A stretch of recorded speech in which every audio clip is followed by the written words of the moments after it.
Chapter 408. What happened just now? It was not until Lin Kei was dragged out of the arena by Geezershire that Lu Chang, the host in the live broadcast room, came back to his senses and asked Chen Sansheng, the guest commentator beside him. First, Peng Liyun, who was about to win the match, was strangely sluggish, as if he had become a puppet. This allowed Lin Kei, who was in a dead-end situation, to turn the tables and reverse the situation. Then, Lin Kei, who was obviously much weaker than Peng Liyun, crazily suppressed Peng Liyun as if he had cheated. Boom!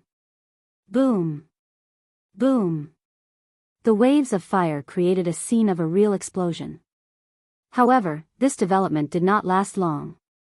After a few moves, Lin Kei took the initiative to stop, and the referee anxiously announced Peng Liyun's victory. Just a single part of the story was already inconceivable and incomprehensible, let alone when they were combined. It's not that I don't have enough brains, it's just that this world is too amazing. Lu Chang's words brought Chen Sansheng back to his senses. He calmed himself down and said, "It should be Lin Kei's arcana, awakened arcana?" Lu Chang was slightly stunned. He had never seen a direct disciple of a large sect awaken their superpowers in an uncontrollable manner. Yes, look at this. Chen Sansheng pointed at the slow motion shown by the director in time. Peng Liyun didn't freeze there. He just slowed down his movements, as if he was in a quagmire. Chang, what do you think? The power of the earth, one of the characteristics of the combat sect. Lu Chang came to a realization. Lin Kei suddenly awakened his supernatural ability and temporarily restrained Peng Liyun. That was how he managed to escape death. After that, he tried to rely on the burst of power when his supernatural ability was awakened to defeat his opponent. However, Peng Liyun was no ordinary person. He managed to hold his ground in a wretched state. When the burst was over, Lin Kei, who had suffered a strong backlash, naturally couldn't hold on any longer. All of his previous questions had been answered. But, he's a disciple of Shushan study. Didn't his elders teach him how to awaken slowly? Lu Chang was confused. Most people would only lose control when they awakened their arcana. As a former martial artist, Chen Sansheng had collected a lot of information. When he heard that Lin Kei's father used to be a coach at Songqing University, he suddenly felt emotional. Lin Kei must be aware of the consequences of his actions. He also understands that the losses outweigh the gains. But for him, for a martial artist, there are some things that are duty-bound to do. Even if there are tens of thousands of people, he will still press on. Lu Chang was about to say something else when the broadcast switched back to the center of the venue due to Lu Chang's arrival. Seeing that Peng Liyun's clothes were full of burn marks, his face was slightly pale, and his muscles were slightly trembling, he was stunned again and blurted out, "Peng Liyun is injured." This is getting interesting. Chen Sansheng raised his eyebrows and sighed. Lin Kei's ignition had really lit up the light of hope for Songqing University. It all depended on whether Lu Cheng could grasp this opportunity and surpass the big demon king. Hearing the host and guest commentator's explanation, Yan Shaoling removed the hand that was covering her eyes. She was a little happy and felt a lump in her throat. She subconsciously turned her head and looked at Mu Jinyan, only to see her roommate sobbing and wiping her face with a tissue. Looking back, there were also many posts in the forum that were full of praises and exclamations. Lin Kei is really giving it his all. Wrote Unparalleled Dragon King. No way. He Xiaowei touched his thick beard and muttered to himself, "Do I really have the supernatural power of the toxic healer?" He refreshed his Weibo and saw several new comments. Kneel down seriously. I shouldn't have wavered. Old immortal, please accept me. How could he turn this around? I don't believe it. I don't believe it. Covering ears, in the beginning, I only believed that fate was great. But in the end, I was powerless to see clearly that the strong were the toxic healers. In another place, in another room, all-knowing man in ganghood took a deep breath and told himself that even if Lu Cheng was injured, he might not be able to defeat Peng Liyun. Even if he could, he would be at his limit and wouldn't be able to defeat Fang Zhirong. In the stands, Empress Dowager Ji Mingyu clenched her right hand and opened it again and again, murmuring, "This guy is really, really." She repeated the word really several times but still couldn't think of a suitable curse word. Our Ji family has the two bloodlines of willfulness and stubbornness. This is really something Lin Ke would do. Yen Kai heaved a long sigh. He had been influenced by what he saw and heard all year round. Naturally, he knew the price Lin Ke had to pay for what he did just now.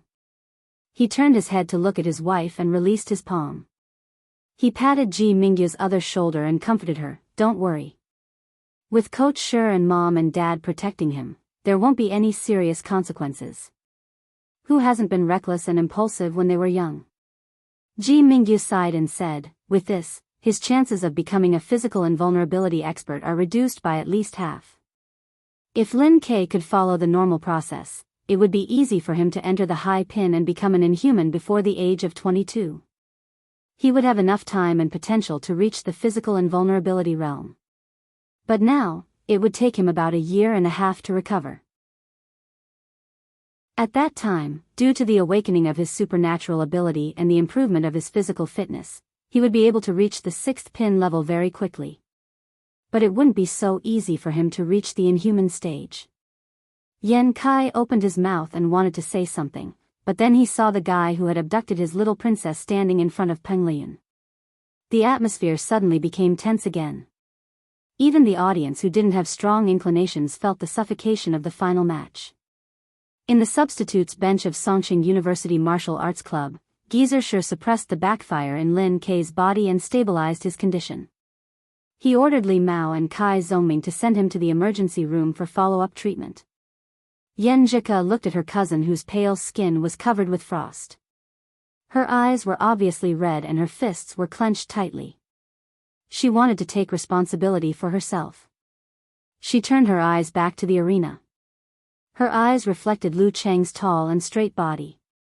"This time, I didn't have time to cheer for you, but my heart is with you." In the seats of Shanbei University Martial Arts Club, Fang Zhirong, Su Wanyan, and the others looked more dignified. They felt something called pressure. For the first time, they felt that the champion of this competition was not so safe. Whether it was good or bad, it all depended on the next round of battle. The long roar was still echoing. It seemed to have condensed into a sound column connecting the 9 heavens. It came from afar and shook people's hearts. Lu Cheng's fighting spirit was burning. His momentum was like a rainbow. He turned into a whistling north wind and rolled into the arena. He stood opposite Peng Liyun at a distance.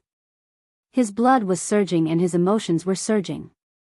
Hormones were secreted, stimulating his qi and blood to become stronger. His strength and speed seemed to have increased, as if he had been injected with stimulants.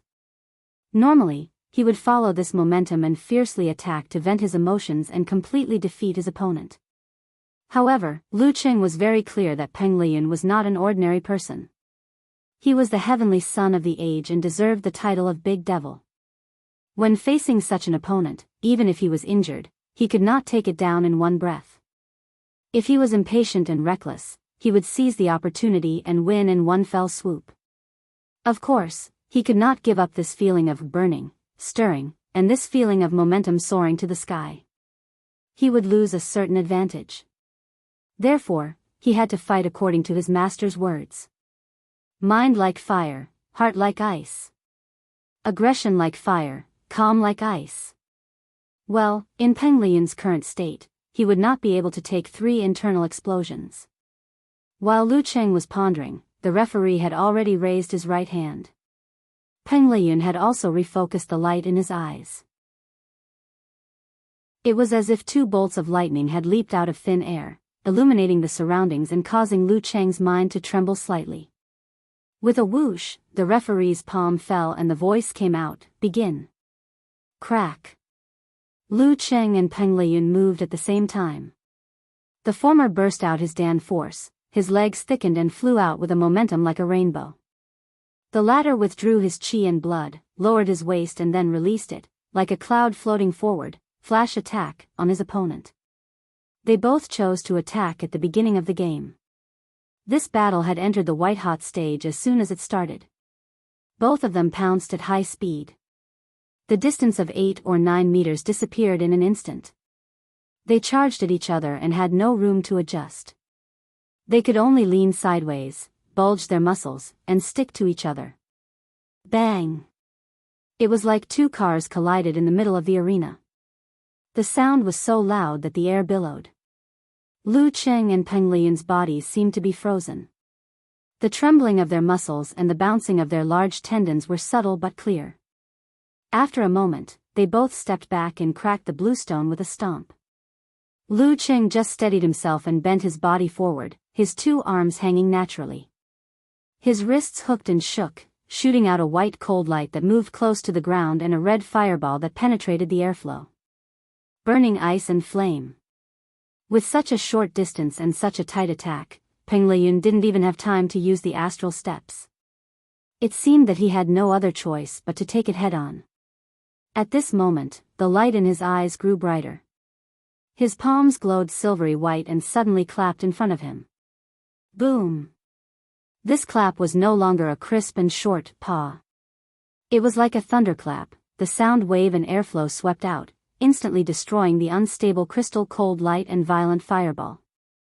Lu Cheng's body and mind were shaken, and he was temporarily frightened by the scene of blooming fireworks. Bzzz. Bzzz. Peng Liyun opened his palms and pulled out a thin silvery white electric light like a thin blade. Pa! In a flash, the electric light had already cut in front of Lu Cheng. If he hadn't been affected by the sudden thunder, Lu Cheng would have noticed when Peng Liyun's palms were about to separate. He would have dodged and defended. However, he was half a beat too late. Once the electric light came out, no human could stop it. With a sizzling sound, Lu Cheng's hair stood on end. The clothes on his chest were burnt, revealing his charcoal black skin. Thunder from a clear sky, cloudless thunder saber. In the live broadcast room, Chen Sanqing said in astonishment. He didn't expect that the injured Peng Liyun could seize the initiative so quickly and create a chance for victory. This was the killing move of the Thunder Sect's unique physical invulnerability skill. Of course, Peng Liyun hadn't mastered it, not even simplified it. He had simply imitated its characteristics and created a martial art that was similar to it. While Chen Sanqing was speaking, Peng Liyun's body naturally and smoothly bounced back to Lu Cheng's front. In his mind, he visualized the scene where the green and silver lightning bombarded the ground and ignited a noisy golden fire. As this scene appeared, he seemed to have been hit by the lightning in his qi and blood hub, lower dantian, and buttocks. His body erupted with power beyond what he had ever had before. His arm muscles bulged, and his fist was wrapped in red flames. He punched at Lu Cheng at a burning speed. The 15th move of the Thunder Sect, simplified physical invulnerability, Fiery Thunderbolt. The effect of this move was an explosive increase in strength accompanied by the burning of flames. Peng Liyun didn't master the essence of this move until it began to transform with the help of the supernatural ability. At this time, Lu Cheng had just recovered from the numbness. He had imagined that Peng Liyun would be difficult to deal with and that he would still have the strength to defeat him even though he was injured. However, he didn't expect that Peng Liyun would be so powerful and terrifying that he would put himself in danger at the beginning of the fight. His heart was like an ice mirror, reflecting the details. An idea flashed through his mind. He didn't hurry to perform the force concentration, but instead concentrated the cold wave in his body on his right arm. Bam! His shoulder exploded with strength, and he raised his arm to block the fiery thunderbolt. Puff! As soon as Peng Liyun's fist hit Lu Cheng's upper arm, he felt Lu Cheng sinking down and spitting out coldness. Then his qi, blood, force, and spirit all contracted and gathered in the dantian of his lower abdomen. Even his own majestic strength was absorbed, as if he had hit the void. The flames, that were supposed to spread inwards, were restrained there and extinguished by the ice crystal mist that was released in advance. Lu Cheng was imitating in Chaoyang's wisdom. Relying on the ice mirror to accurately grasp the timing of the opponent's move, he blocked the fiery thunderbolt with the force concentration. Of course, the two situations were different. The moves they were facing were different, so the order of the details was also different. And Chaoyang was afraid that his mind would be frozen by severe warning. Hence, he had to retract his spirit at the right time to avoid this. Lu Cheng, on the other hand, was worried that the burning sensation would invade his body and cause internal injuries. Hence, he had to spurt out frost in advance to counteract it. At this moment, all the feelings were still in his dantian. The balance was broken, and the turbulent waves rushed to his left arm. Lu Cheng visualized the thundercloud tremor in time. He shook his shoulder, tightened his muscles, and punched his left fist from top to bottom towards Peng Lian. The first move of the Thunder Roar Zen. Before Peng Lian's fiery thunderbolt was completed, he already knew that it was not good. He had already retracted his qi and blood, and followed up with an explosion. He swung his right arm backward and drew an arc upward. Bam! As soon as his arm came into contact with Lu Cheng's fist, he felt a force that was much stronger than his own and a shockwave that expanded rapidly. His body jumped involuntarily, and his muscles and tendons were immediately shaken. This was compounded with the internal injuries of the meteor burst. Crack! The force went straight up and down. Peng Lian's feet sank into the ground, and he couldn't take a step back to dissipate the force. Lu Cheng borrowed the strength of his opponent to stop Peng Lian in one move.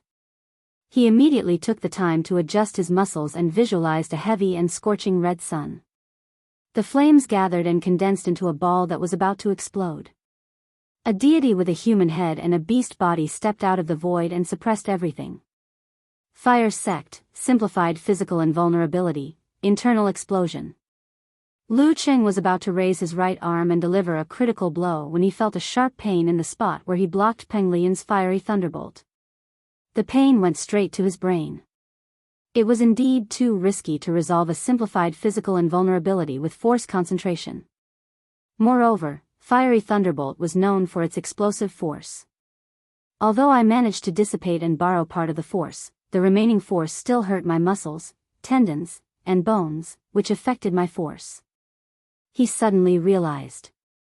He even suspected that his right arm was slightly fractured. Damn it, I can't let go of this opportunity. Lu Cheng thought of his brother-in-law's pure smile and sincere request, and Ke's expectation and sadness. He clenched his teeth and endured the pain. He swung his right arm and punched Peng Lian's lower abdomen. Peng Lian knew what was going to happen as soon as his feet sank into the bluestone. His eyes were unwavering. He immediately withdrew his force to heal his injury and completed double explosion. Bam! He opened his left hand and pressed down rapidly, half pushing and half pushing. Boom! It was as if there was a ticking time bomb in his body that exploded. It shook his internal organs and churned his qi, blood, and body fluids. The previous injury reappeared and became more serious. Peng Lian took a deep breath and made the third force concentration in a row. Lu Cheng, on the other hand, lost his center of gravity due to the explosion of his Dan force and fell backward. He took 2 steps forward and retracted his qi and blood to stabilize his body. He used the rebound force from the soles of his feet to pounce forward. Bam! He swung his fist fiercely to the side and hit his opponent's temple. Peng Lian remained calm and unhurried. He followed the momentum of the Dan force and raised his shoulder and arm to block in time. Bam! Lu Cheng's joints cracked and his tendons stretched. His 5 fingers shot out and poked at his opponent's head. That wasn't the end of it. Each of his fingers shot out a faint glittering light. It was as beautiful as a dream, like an arrow or a needle. The 21st move of the ice sect, Aurora. Peng Lian's scalp went numb in an instant. He felt a stinging pain in his temple and quickly moved to the side. He used the tortoise withdraws its head to dodge the deadly Aurora by a hair's breadth. Lu Cheng wouldn't let this go. He visualized the giant crimson sun and was about to use his left fist to make another internal explosion. At this moment, a turbine appeared in Peng Lian's body and spun rapidly. His body was surrounded by faint electric sparks. A strong repulsive force hit him. Lu Cheng, who was about to use the simplified physical invulnerability move, was pushed back a meter. Peng Liyun immediately rushed forward. The visualization in his mind kept changing until it was fixed on a green jade talisman suspended in the void. The words on it were complicated and looked like they were made of lightning. BZZZ, BZZZ, BZZZ. Yin and yang collided and a silver light flashed. Bam! Peng Liyun raised his arms high and his body expanded. He turned into a deity that punished on behalf of the heavens. He slammed his fist down hard. The simplified physical invulnerability move of the Thunder Sect, Thunder Seal. Lu Qing dispersed his force and quickly used the Dan concentration. He clenched his fist and answered firmly. Bam! His hair stood on end again. There seemed to be smoke coming out of it. His body was completely paralyzed and he couldn't even stand straight. Peng Liyun, on the other hand, was pushed back 2 steps by the explosive force of the Dan stage. These 2 steps gave Lu Qing a chance to catch his breath. He used force concentration to get rid of the influence. Peng Liyun also made a series of explosions. He swung his arms and attacked crazily like lightning. Bam! Bam! Bam! This was like another version of the machine punch. It was slower and more powerful. It was a perfect combination with the explosive force of the Dan stage. Lu Qing didn't have time to use the force. He could only brace himself and use the ice mirror to block the attacks. Bam! Bam! Bam! This match. Chen Sanqing finally had the time to comment. It's a little tragic. Yes, it wasn't beautiful, it wasn't wonderful, it was tragic. Lu Qing and Peng Liyun were always able to create opportunities when their opponent was connecting moves. Therefore, the situation of a simplified physical invulnerability against a simplified physical invulnerability had never happened. They were both fighting with the explosive force of the Dan stage. It was quite tragic.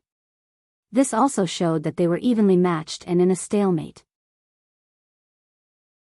Maybe this is the only way to defeat the Demon King Peng Liyun. Lu Cheng agreed.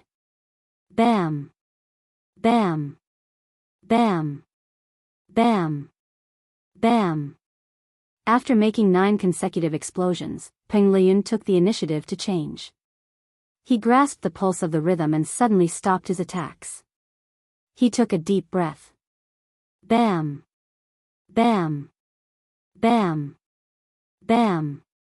Bam! Another turbine was running crazily in his body. A strange suction force appeared under the silvery white electric light. Lu Qing, who was attacking his opponent with tremor punch, was caught off guard and fell forward. In terms of fighting skills, Peng Liyun, who had been practicing for many years, was definitely better than him.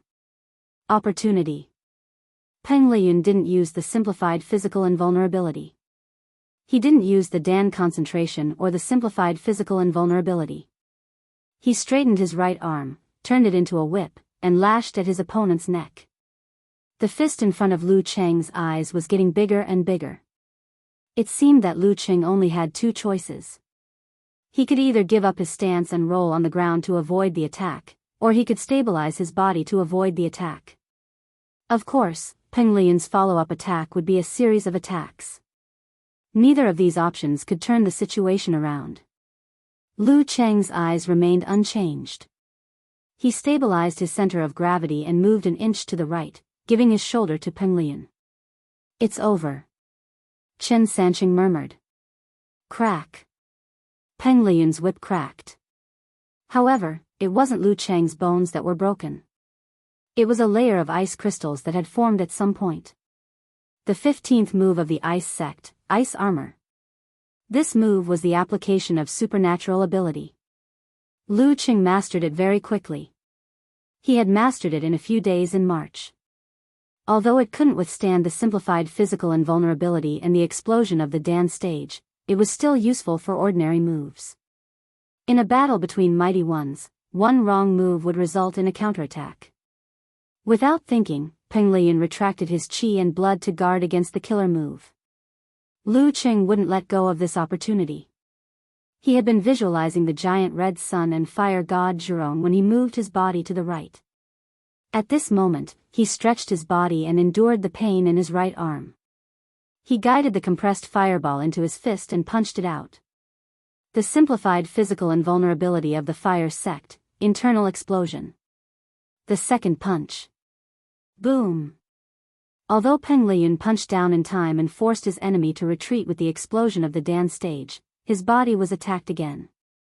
It was as if a sea of fire had ignited inside his body, making him extremely uncomfortable and almost vomiting blood. However, his willpower was just as strong. With a return hug, he barely managed to suppress his wounds and counterattacked with a flash strike.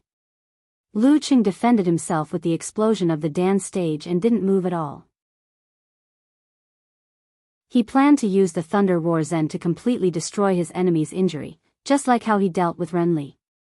However, in the previous collisions, Peng Liyun had sensed that Lu Cheng's right arm was injured and his moves were flawed. He adjusted his footwork and kept attacking his right side, forcing Lu Qing to block with his right fist. The pain in his bones and fascia was getting more and more obvious. Bang! Bang! Bang! The sound of the Thunder Roar Zen echoed. Peng Liyun kept withdrawing and spurting his Dan force and withstood the attack with 10 consecutive explosions. Lu Cheng's forehead was covered with cold sweat and it was getting more and more difficult for him to lift his right arm. He clenched his teeth and stimulated himself with the pain. In the next round of attacks from his enemy, he suddenly stretched out his right hand and opened his 5 fingers. He didn't block but grabbed in the opposite direction. It's time. Crack. Lu Qing heard the sound of bones cracking. He also grabbed Peng Liyun's fist. The veins on the back of his hand and fingers were bulging, as if they were supported by dragons. However, he didn't use his strength. He just directly poured the frost current in his body into Peng Liyun. All of a sudden, Peng Liyun was stiff, but he quickly recovered. He didn't fight back with the supernatural ability of thunder and lightning, but just withdrew his qi and blood. Once the Dan force was formed, it immediately exploded and pushed his body back to avoid the following attacks from Lu Qing. He wouldn't be able to withstand the third, internal explosion. However, Lu Qing didn't directly use the simplified physical invulnerability as he expected. Instead, he followed with force concentration to overcome the pain in his injury. His legs thickened and cracked the ground. His body soared into the air and chased after his opponent. Then he quickly raised his hands and made a gesture. He visualized the ancient characters in his mind and said in a low voice, "Army." Peng Liyun, who had just made a counterattack, suddenly froze. His body seemed to have reached its limit and there were knives and swords on his neck. Under normal circumstances, he could control his panic in time and visualize Thunder God to suppress the evil and counterattack. But now, his spirit was shaken and he temporarily lost his composure because of the stacked internal injuries. Now is the time. Lu Cheng was full of fighting spirit. He visualized the heavy red sun again and condensed the violent flames. In the void, Zhu Rong stepped out on the fire dragon and suppressed everything that was about to explode. Bam! Lu Qing stared at Peng Liyun and his body expanded. He shook his left arm and punched his opponent between the chest and abdomen. The third blow of internal explosion. Peng Liyun barely recovered. He raised his arms in front of his body. Boom! His vision was completely red, which was the result of his capillaries bursting. His mind was buzzing non-stop, and he had lost all sense of his body and the outside world. Lu Qing took a step forward and endured the pain. He stopped his right fist at Peng Liyun's throat. The referee raised his right hand and announced loudly, "Lu Qing wins the second round." Lu Qing won the second round. Hearing this, Lu Qing finally relaxed. He took a deep breath and felt that this was the toughest battle of his life. Peng Liyun calmed down a little. When he was about to speak, he spat out a mouthful of blood and fell to the ground. The great demon king had fallen. Chapter 409. Bam! Bam! Along with Peng Liyun's blood, 4 teeth as white as jade fell to the ground. They rolled a few times to the side, but before they came to a stop, they were lifted up by the big devil's body that had fallen to the ground. All this was like the slow motion at the end of a movie, reflected in Lu Cheng's eyes frame by frame, making him feel like he was in a dream. He had truly defeated the Great Demon King, even if it was an injured Great Demon King. Recalling the whole process, every minute and every second was full of danger. If Lin Ke hadn't injured Peng Liyun, he might have been defeated. At most, he would have caused some trouble for Peng Liyun. As for now, this was the first time Peng Liyun had fallen to the ground since they started fighting in the arena. In the previous 3 or 4 years, he had lost a few rounds of tag team battles, but he had always maintained a good image. He had never been so embarrassed before. Phew. Lu Cheng exhaled a mouthful of turbid air. He was glad that he hadn't been overwhelmed by the tough battle just now, but also excited that he had finally defeated the seemingly invincible big devil. Although Peng Liyun had been injured in advance, he had begun to transform. The two cancelled each other out, and Lu Cheng had won with a clear conscience. Not to mention, this was the result of his brother-in-law's desperate efforts. At this moment, Lu Cheng's emotions were surging. He couldn't wait to roar again to express his joy and excitement, but he didn't do so. Instead, he integrated the venting into his own aura. He turned his body sideways and suddenly looked at the freckled Fang Zhirong in the Shanbei University Martial Arts Club seating area. Fang Zhirong felt that Lu Cheng's eyes were shining brightly, making him feel like he was looking at the scorching sun at noon.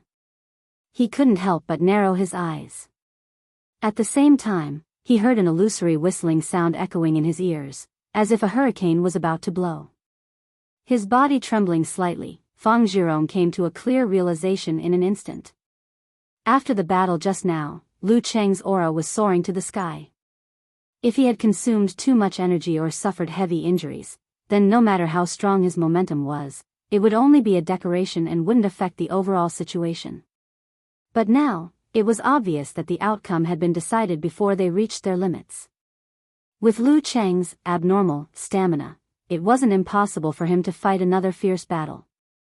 Under such circumstances, momentum was very important. Fang Zhirong took a deep breath to calm his excitement and physical reaction. He suddenly stood up and walked to the stone steps without looking at anyone. This is the first time I've seen Peng Liyun in such a sorry state. The host, Lu Chang, sighed. That's right. The fight was too intense. The guest commentator, Chen Sansheng, was scribbling on a piece of paper with a pen in his hand. I didn't expect Peng Liyun to be so difficult to deal with when he was injured, nor did I expect Lu Cheng to hold on until the dawn appeared. His willpower and timing are indeed extraordinary. Of course, I can also see that compared to Peng Liyun, who has been practicing martial arts for many years, Lu Cheng's foundation is still shallow. This doesn't refer to the martial arts moves he has learned, but to the proper application of them and the change of rhythm in a fierce battle. That's right. Otherwise, it wouldn't be so tragic. Lu Cheng nodded and smiled. However, Lu Cheng is a very talented martial artist. His performance on the spot is always surprising. After going through such a battle of the highest level below the inhuman stage, I believe he will soon be able to solidify his foundation. Hearing this, Chen Sansheng nodded and sighed. That's why Peng Liyun lost so miserably. Lin Ke's determination and courage, and Lu Cheng's willpower and strength. The combination of the two will definitely create a miracle. He didn't say it clearly, but his meaning was expressed. Well, Peng Liyun is being helped out of the arena. Sansheng, how badly do you think he is injured? Can you make a simple prediction of the battle between Lu Cheng and Fang Zhirong? Lu Cheng asked quickly. Chen Sansheng thought for a while and said, Peng Liyun should have been hit by 3 internal explosions and a dozen tremor punches. His body is also injured by Lin Ke's explosion. If it were before, even if he didn't die, he would have been seriously injured and would have to lie in bed for at least a few months. Of course, if it were before, he wouldn't have been defeated by the 3rd internal explosion, so the battle would have ended long ago and his injuries wouldn't be so serious. But now, he has begun to transform and his body's ability to bear more energy has increased. Lu Qing consumes a lot of energy, but he is known as a freak in this aspect, so he can't be judged by common sense.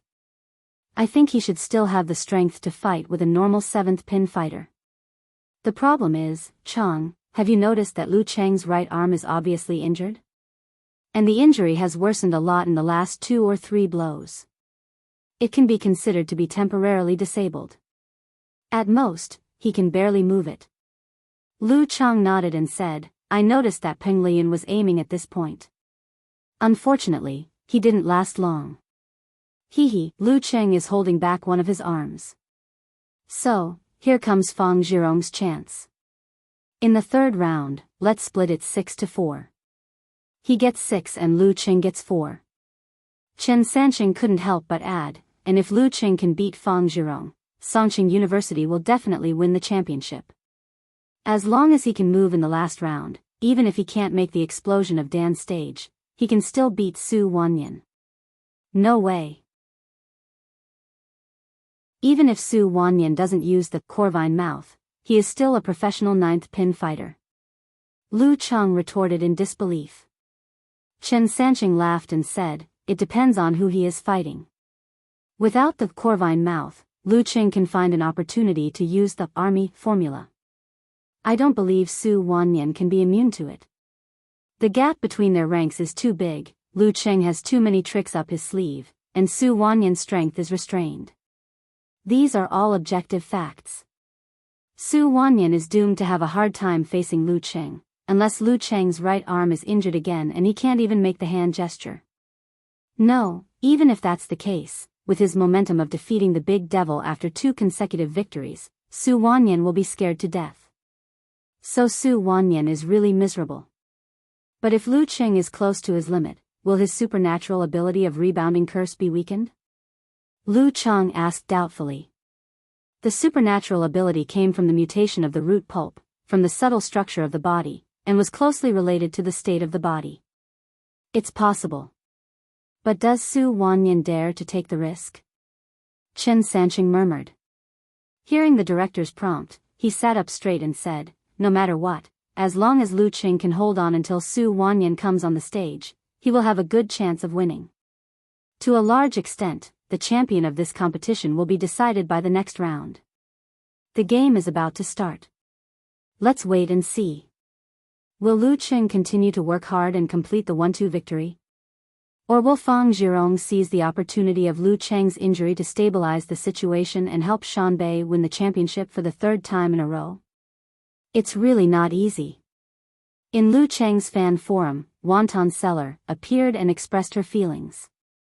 In the previous battle, she had sweated profusely. Her heart had been raised and lowered and raised again.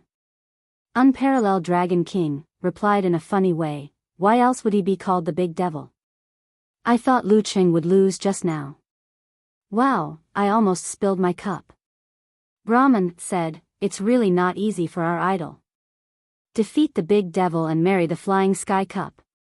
Don't get too excited. He hasn't won yet. Lu Cheng's right arm is useless now. It's still not certain if he can defeat Fang Zhirong. Unparalleled Dragon King poured cold water on them. God is more fond of tragedies. Don't you think it's more impressive that a hot-blooded teenager who fought to his last breath but fell at the last step? I'm more impressed that you became a eunuch. Eternal Nightfall, Yan Shaoling said. She was nervous again and felt that she couldn't breathe properly. They had fought so hard to this point. Don't fall at the door of success. The girls forgot to show off on Weibo and started to pray and make wishes silently. Okamoto's fan and others started to flood the forum with the same 2 words. Breakthrough. Breakthrough. Breakthrough. Holy *T, the great demon king was healed to death by you. Such replies appeared under He Xiaowei's Weibo. They lined up neatly. Am I really that strong? He Xiaowei touched his thick beard again and clicked on the section where he changed his nickname. He hesitated and decided not to believe it, so he posted again. I don't believe that Lu Qing can defeat Fang Zhirong with only one arm. Shan Bei can still win the championship in the end. As soon as this post was refreshed, the replies increased rapidly. Damn, you won't give up until you kill Shan Bei. I won't help the old lady, I'll give it to you. Be careful that Shan Bei will hire someone to destroy your arm. What kind of deep hatred is this? Tell me, did Lu Qing give you a good time? All-knowing man in ganghood also saw this post and felt like he was hit by a stick. He wished he could become a moderator and ban this toxic healer. When Peng Lian lost the match, his heart skipped a beat and he almost fell down with him. It was not easy for him to calm down with the excuse of Lu Cheng's arm is injured and Fang Zhirong is in his prime. But now he saw such a thing. When it rains, it pours. In the seats of Songqing University Martial Arts Club, seeing Lu Cheng's right arm move slow, Yanjika couldn't hide her heartache and bit her lip. Not only was Lu Qing injured, but he also had to fight again in this injured state. Suddenly, she recalled Lu Cheng's previous injury. She recalled how he showed off that he could pick up food with his left hand. She recalled his dazed expression when he made a fool of himself. She recalled how she had fed him shyly. She recalled all the bits and pieces related to him. Inexplicably, Yanjika felt sweet. She couldn't help but smile, and her nervousness and uneasiness faded a little. No. I have to be serious and solemn at this time. How can I smile? She quickly put on a serious face, put her hands together and covered her mouth, and prayed seriously. At this time, Lu Qing also thought of this past. If he wanted to enjoy this kind of sweetness in the next stage of recovery, he couldn't leave with regrets. Well, to reduce the effect of paralysis, without the Jin Dan, I still have the strength of 4 or 5 explosions. With the Jin Dan, I can do 7 or 8 explosions. I'm better than Fang Zhirong in this aspect. Since there's a chance to win, I'll seize it. Lu Qing gathered his thoughts and raised his head to look at Fang Zhirong, who was standing opposite him. He heard the cheers of the audience, which had finally recovered from their shock. At this time, the referee raised his right hand. The battle to determine the champion was about to start. The referee waved his arm. Start. Chapter 410. Begin. The old and deep voice echoed in every corner of the martial arts arena. All the spectators stopped cheering and shouting and focused on the arena. The champion of this year's National University Martial Arts Competition would be decided. Bernhard, who was helping Peng Lian to the emergency room with Mao Qingjun, was stunned for a moment. He couldn't help but look back. At this moment, he suddenly heard a sizzling sound. His body was penetrated by a silvery current and his hair stood on end. The feeling of numbness disappeared in a flash. Bernhard turned his head and looked at Peng Lian innocently. On the other side, Mao Qingjun's muscles were also trembling. Apparently, he was also shocked by the current. Peng Lian coughed and said, "I'm sorry. My emotions are fluctuating." His internal injuries were already serious. Now that his emotions were fluctuating, it was inevitable that his supernatural ability of thunder and lightning would be temporarily out of control. It's okay. We are also worried about the competition. Mao Qingjun understood Peng Lian's feelings when he heard the word, begin. Bernhard listened to their conversation, but there was only one thought echoing in his mind. I'm really struck by lightning, begin. Before the referee's voice died away, Lu Qing had already raised his hands and made a gesture in front of his lower abdomen. Then he outlined the ancient words in his mind. His abdomen wriggled and he opened his throat and said in a low voice, "Okay." The black-edged white figure flashed and broke through the airflow barrier with a bang. He pounced on Fang Zhirong in a teleportation posture. Fang Zhirong had expected this. He knew that Lu Qing, with his overwhelming momentum, would attack first at the start of the match to take advantage of his advantage and suppress his spirit. Therefore, he arched his back and bent down. Like a wolf or a snake, he moved to the side in time to avoid the attack and started a guerrilla fight. His body movements were unpredictable. His bent body covered the light and created a black shadow on the ground. The shadow twisted and wriggled with his strange movements. It was normal, but it made the onlooker's scalp tingle. The dark sect's kung fu was naturally frightening. Lu Qing transformed into the north wind and chased after him. His footwork had the characteristics of both speed and agility. Little by little, he shortened the distance between them. Because he improved too quickly, he needed to master too many new things. His footwork was only at the initial level, not to mention Ren Li's level. Not enough time to settle down. A few minutes later, Fang Zhirong, who felt that Lu Qing was already exhausted, suddenly turned around and launched a counterattack, attacking the right side of Lu Qing's arm where his arm was injured. Pa! He tightened his thighs and lifted his knee. His right foot was not high from the ground, so he directly stepped on Lu Qing's foot. At the same time, his shoulder exploded with strength. His left arm shook out and his fist rushed up. Along with the momentum of the stomp, he smashed his opponent's right arm. Stomp on the ground and beat on the top, stab in the back. Fang Zhirong was taking advantage of the fact that Lu Qing's right arm was injured and could not move freely. Furthermore, he knew that Lu Qing could form an ice armor for defense, so he was prepared to follow up with a follow-up attack. After breaking the crystal with one punch, he immediately flicked his 5 fingers and secretly attacked Lu Qing's heart. This move was called Green Bamboo Snake's Mouth, Wasp's Tail Needle. However, just as his right foot was about to step out, Lu Qing seemed to have telepathy. He straightened his back and turned to the right, just in time to avoid the stomp and collapse. With the success of the ice mirror, Fang Zhirong's attempt had nowhere to hide within a radius of a few centimeters. Without it, Lu Qing would not have been able to withstand Peng Liyun's chain thunder strikes. Dodging wasn't the end.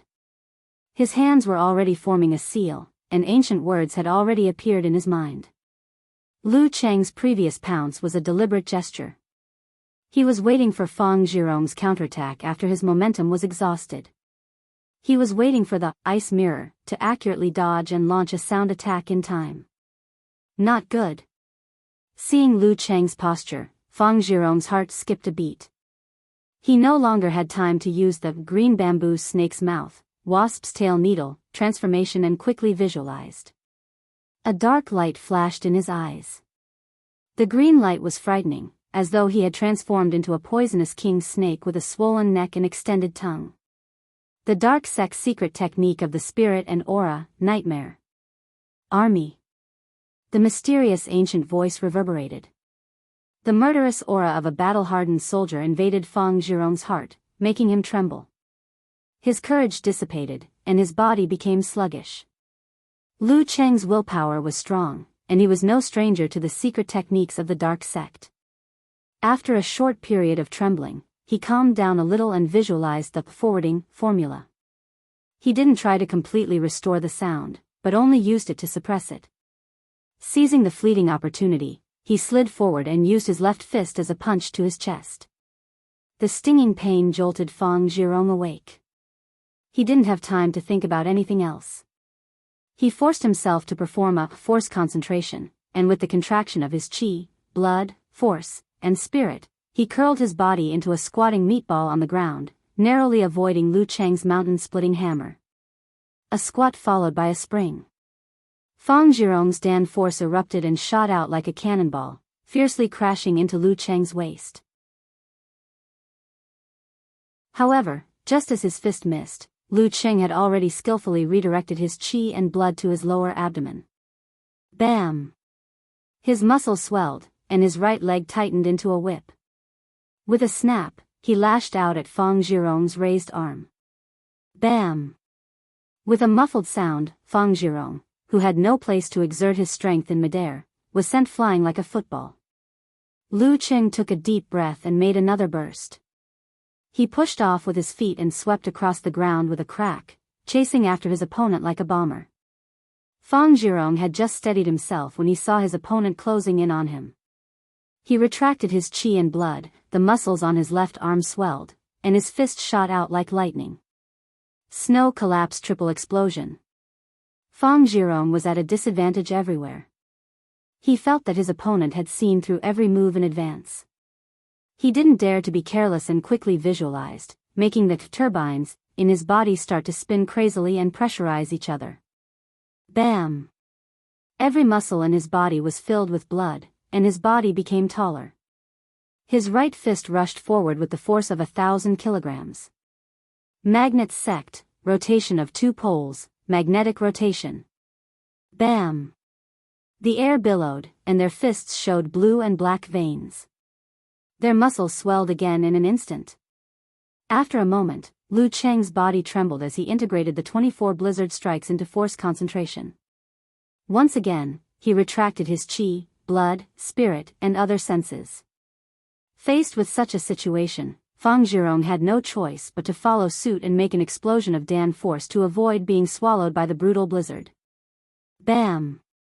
Lu Cheng's right leg muscles swelled and his instep tightened. Quadruple explosion. Bam! Fang Zhirong was forced to counterattack with a whip kick. Bam! Lu Cheng's legs made a muffled sound. Relying on his current strength, he stepped on the ground with his toes, turned sideways, and made another burst, fiercely crashing into his opponent. His attack was so terrifying that it seemed to be suppressing Fang Zhirong to the point of collapse. Fang Zhirong had to counterattack with double explosion. His body swelled, his feet pushed inward, and his body leaned forward. Bam! The sound of the collision was deep and loud. Fang Zhirong swayed back and took a step back. His scalp went numb, and he quickly retracted his qi and blood. While stabilizing his body, he kept the possibility of defense. Lu Cheng was like a never-ending blizzard. He retracted his qi and blood and immediately exploded it. With the quintuple explosion, he rushed forward with his right leg and kicked his knee. Bam! Feet to feet, the two pairs of martial arts shoes turned into butterflies, fluttering in the air. At this point, Fang Zhirong knew that he couldn't continue like this. He used poison to train his strength, and his physical strength was weaker than his peers. Although he was known as a weak seventh pin fighter, he could only complete quintuple explosion. Lu Cheng, on the other hand, seemed to be able to make 6, 7, or 8 consecutive explosions. If they were to compete, he would be in a hopeless situation. Unknowingly, he was suppressed by Lu Cheng's momentum, and his spirit was affected. Fight! Fang Zhirong gritted his teeth and returned to the tiptoe. He made the first force concentration for the 4th time in a row. Following that, he stretched out his left palm and opened his 5 fingers. The veins on his arm bulged as he grabbed Lu Cheng's right arm. Moreover, each of his fingers glowed with a faint inky light, making people feel dizzy, as if they had smelled something fishy. Dark sect, dark poison force. Normally speaking, the combination of force and Dan stage explosion was a big move that could only be completed after reaching the inhuman stage. However, Fang Zhirong's poison was stored in his body in his fingers. As long as he wasn't afraid of the backlash, he could barely use it together with Dan's stage explosion. At the critical moment, he used a killer move that would kill 1,000 of the enemy but hurt 500 of the self in order to turn the situation around. Bam! Just as Fang Zhirong's left palm struck out, he suddenly felt that something was wrong. The rhythm of Lu Cheng's brutal blizzard had slowed down for a moment. It was because of this delay that Lu Cheng didn't make another consecutive explosion. Instead, he raised his hands again and formed a seal. Through the reaction of the ice mirror, he had predicted where Fang Zhirong's desperate move was going to be. He planned to make a seemingly risky response. Crack! Fang Zhirong was shocked. His fingers had already broken through the layer of ice covering Lu Cheng's right arm. He tore his sleeve and directly injected the dark poison force into Lu Cheng's body. Lu Cheng's body was weak and his mind was exhausted. However, at the same time, he said in a low voice with a solemn expression, "Army."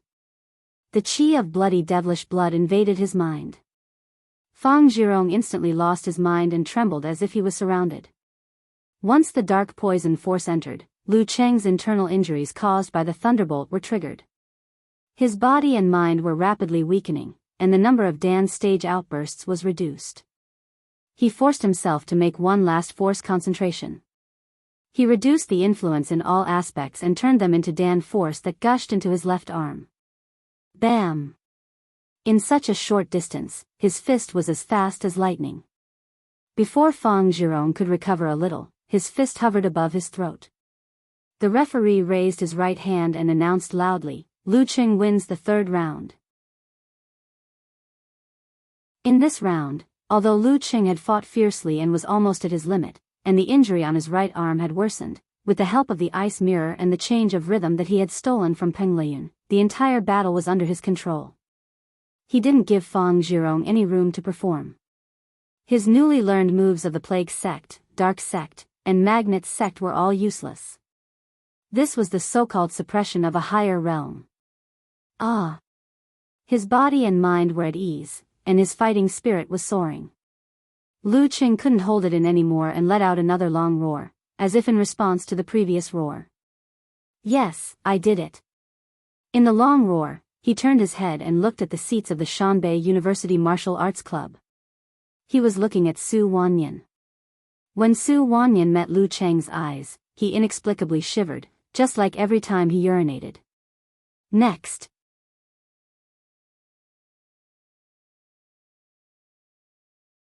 Chapter 411. Round 4, Lu Qing wins. The final result, Songqing University Martial Arts Club wins. When the referee announced the first word, Li Mao, Sun Jian, and the others rushed to the arena excitedly, shouting "Yaya," without any scruples. If Lu Qing had defeated Peng Liyun or Fang Zhirong in the last round, most of them would not have reacted so quickly. They would not have believed it and would have been too surprised to believe it. However, after going through 2 tough battles, and their opponent was Su Wanyan, whose supernatural ability was completely restrained by Lu Qing, they were already full of expectations. They were waiting for the moment when the referee announced the result. Champion! Champion! In the cheers of the audience, Yan Zhika, who was the strongest among the substitutes, rushed to the arena like a nimble deer and hugged Lu Qing. At this moment, she could no longer suppress her surging emotions. In front of the audience and the fans watching the match, she openly showed her affection. "Who cares? Anyway, my dad knows it." During this process, she was so excited that she forgot herself and carefully avoided touching her boyfriend's injured right arm. Compared to his companions, who were mentally prepared, Lu Qing was more absent-minded. He had reached his limit in all aspects, so he was quite confident that he could defeat Su Wanyan. Although he was confident, he was not certain. The worst-case scenario was to create a sure-win condition for Little Fairy to enter the arena. Suddenly winning was like a dream. It wasn't until a soft and hot body with a familiar and charming fragrance fell into his arms that he woke up from his dream. Rolling with joy, he asked the girl with an uncertain tone, "What's wrong with you? Are we the champion?" "Yes." Yan Zhika nodded vigorously, her eyes shining brightly. "We are the champion." Looking at her boyfriend who could not hide his tiredness in ecstasy and smelling the obvious sweat on his body, she did not feel dirty or disgusted. Instead, she thought Cheng was really handsome now. Feeling excited, she opened her pink lips and was about to stand on tiptoe to give Lu Qing a deep kiss in front of the audience. When Lu Qing regained his senses, he felt his emotions explode like a bomb. Unable to restrain himself any longer, he lowered his head, intending to fiercely kiss his little fairy and share his inner feelings with her while helping each other in need. Just as their eyes met and they were about to lose control of their kiss, Kai Zongming and the rest rushed over and surrounded Lu Qing. Some hugged his waist, some lifted his legs, and some grabbed his shoulders. "Champion!" They cheered and threw Lu Qing into the air before catching him firmly. "Champion!" The celebration ceremony was still going on. Yan Zhika took a step back and unconsciously touched her pink lips with her right hand. She was both surprised by her loss of control and regretful that it was interrupted by her teammates. Flying in the air, Lu Qing turned his head and looked at the beautiful cuckoo. He gave her a happy yet helpless look, expressing his regret. When their eyes met, Yan Zhika giggled like 100 blooming flowers. Then she thought of something and hurriedly and worriedly reminded him, his hand is injured. Be careful, be careful. Champion. Champion. In the stands, Yan Kai listened to the enthusiastic shouts and witnessed the excitement of his daughter and the Songqing University Martial Arts Club members.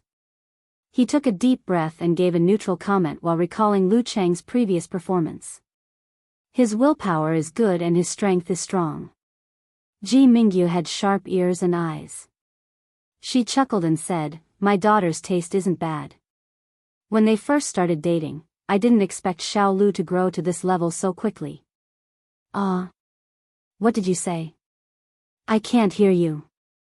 In the deafening noise, Yan Kai, who was not very strong and had no supernatural ability, turned his head and asked in confusion. Ji Mingyu couldn't help but laugh. She glanced at her dumb husband and didn't want to repeat herself. She grabbed his hand and swung it up, shouting loudly, "Champion! Champion!" In this kind of scene, it would be very incongruous to have a refined appearance. Occasionally indulging like this is good for health.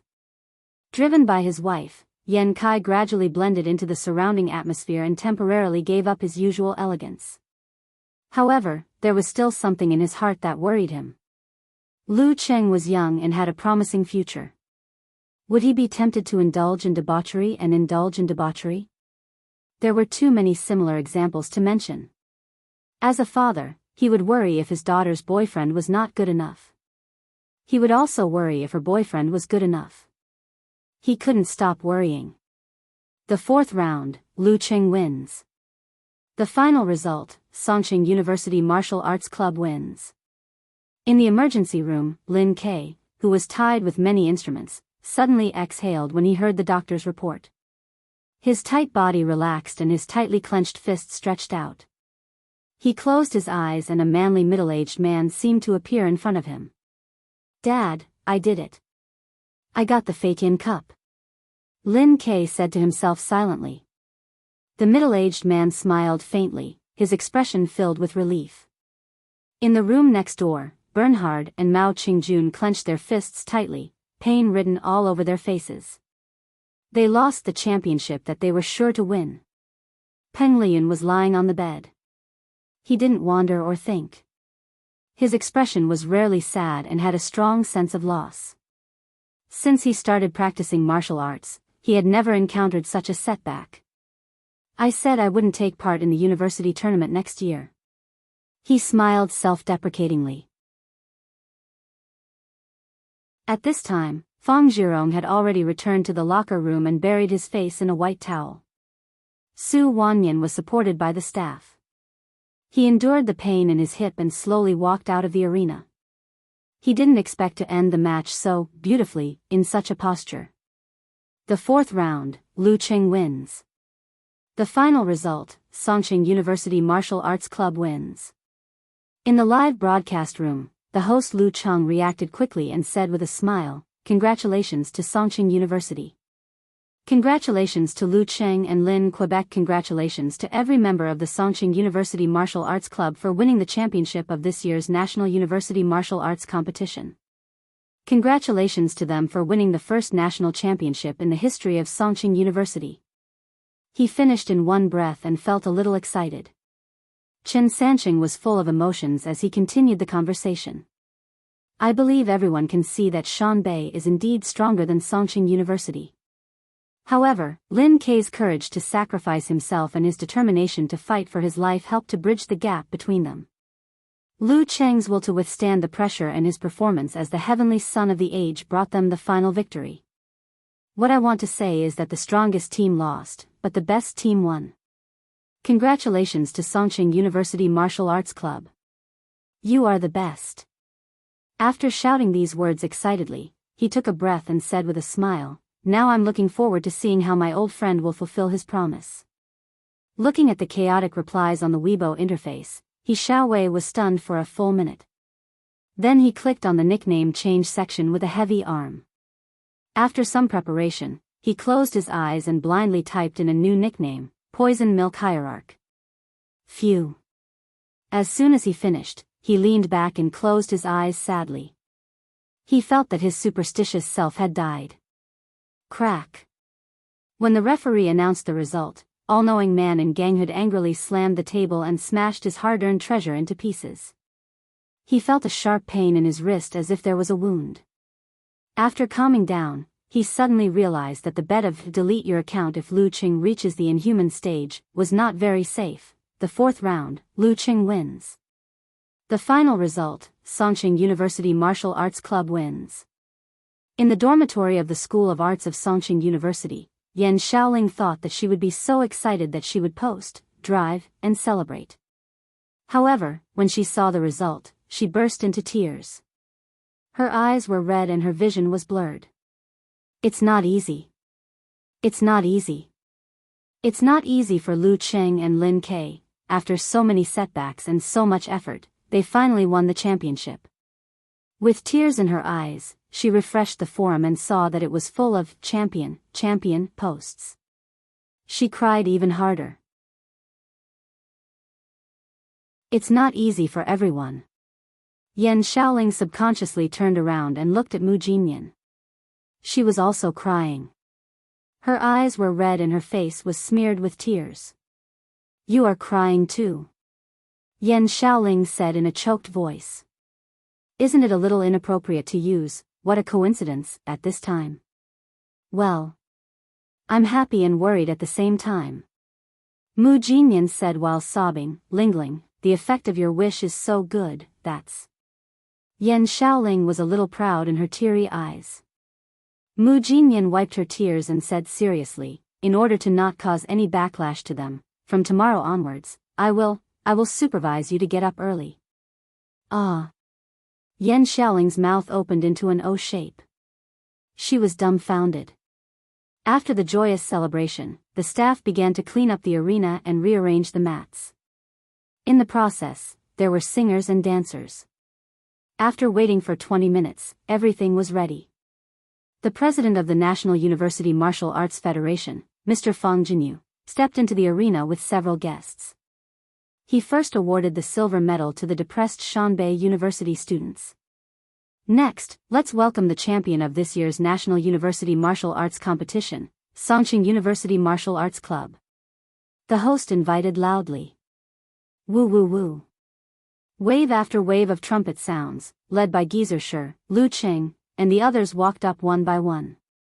They saw the gold medals being held by the hostess and the fighter's flying trophy being placed on the table in front of them.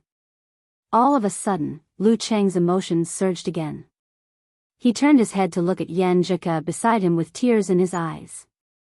Her eyes were misty and drops of crystal tears slowly slid down her white cheeks. She was so beautiful. Didn't you say you never cry? Lu Qing tried to calm down and joked with Yan Zhika. Yan Zhika sniffled and glared at him. She answered with a little sob, I said I never cry when I'm sad or sad. Now I'm so happy and moved. At this time, Li Mao and Kai Zongming helped Lin Ke out of the emergency room. He strongly requested to participate in the award ceremony after his injury was stabilized. Lu Qing squeezed a step to Yan Zhika's side, leaving the seat on the right side for his brother-in-law. Before they could say anything, Fang Jinyu approached them and gave them the gold medals one by one. How much wine can this thing exchange for? Geezer Shi murmured. Fang Jinyu, who pretended not to know him, almost sprained his waist. After coughing twice, Fang Jinyu hung the gold medal around Lin Ke's neck and praised him with a smile. You have perseverance, courage, and action. That's all a martial artist can do. Lin Ke nodded slightly in response. He looked as calm as usual, but his eyes were not calm at all. Young talent, worthy of the title of Heavenly Son. Fang Jinyu moved closer to him and praised him. She then put the gold medal on him. I've just started, Lu Qing replied, half self-deprecating and half humorously. After the medals were handed out, Fang Jinyu picked up the Feitian cup, which symbolized the highest honor, and was about to hand it to Coach Shi Jiangwo. Geezer Shi waved his hand and pointed at Lu Qing. Give it to the brat. Give it to Lin Ke, Lu Qing interrupted. Fang Jinyu didn't ask why. She solemnly handed the Feitian cup to Lin Ke. Lin Ke took it with both hands. Feeling the heavy weight, his vision suddenly blurred. He didn't recall the past. Instead, he suddenly raised the trophy high. The trophy for the champion of the National University Martial Arts Competition. Champion! The audience shouted, and so did Lu Cheng and the rest. Bang! Bang! Bang! The gun salute exploded. Countless white and black fragments fell down, forming a glorious background for Lin Ke, Lu Cheng, Yen Zhika, and the rest. Champion!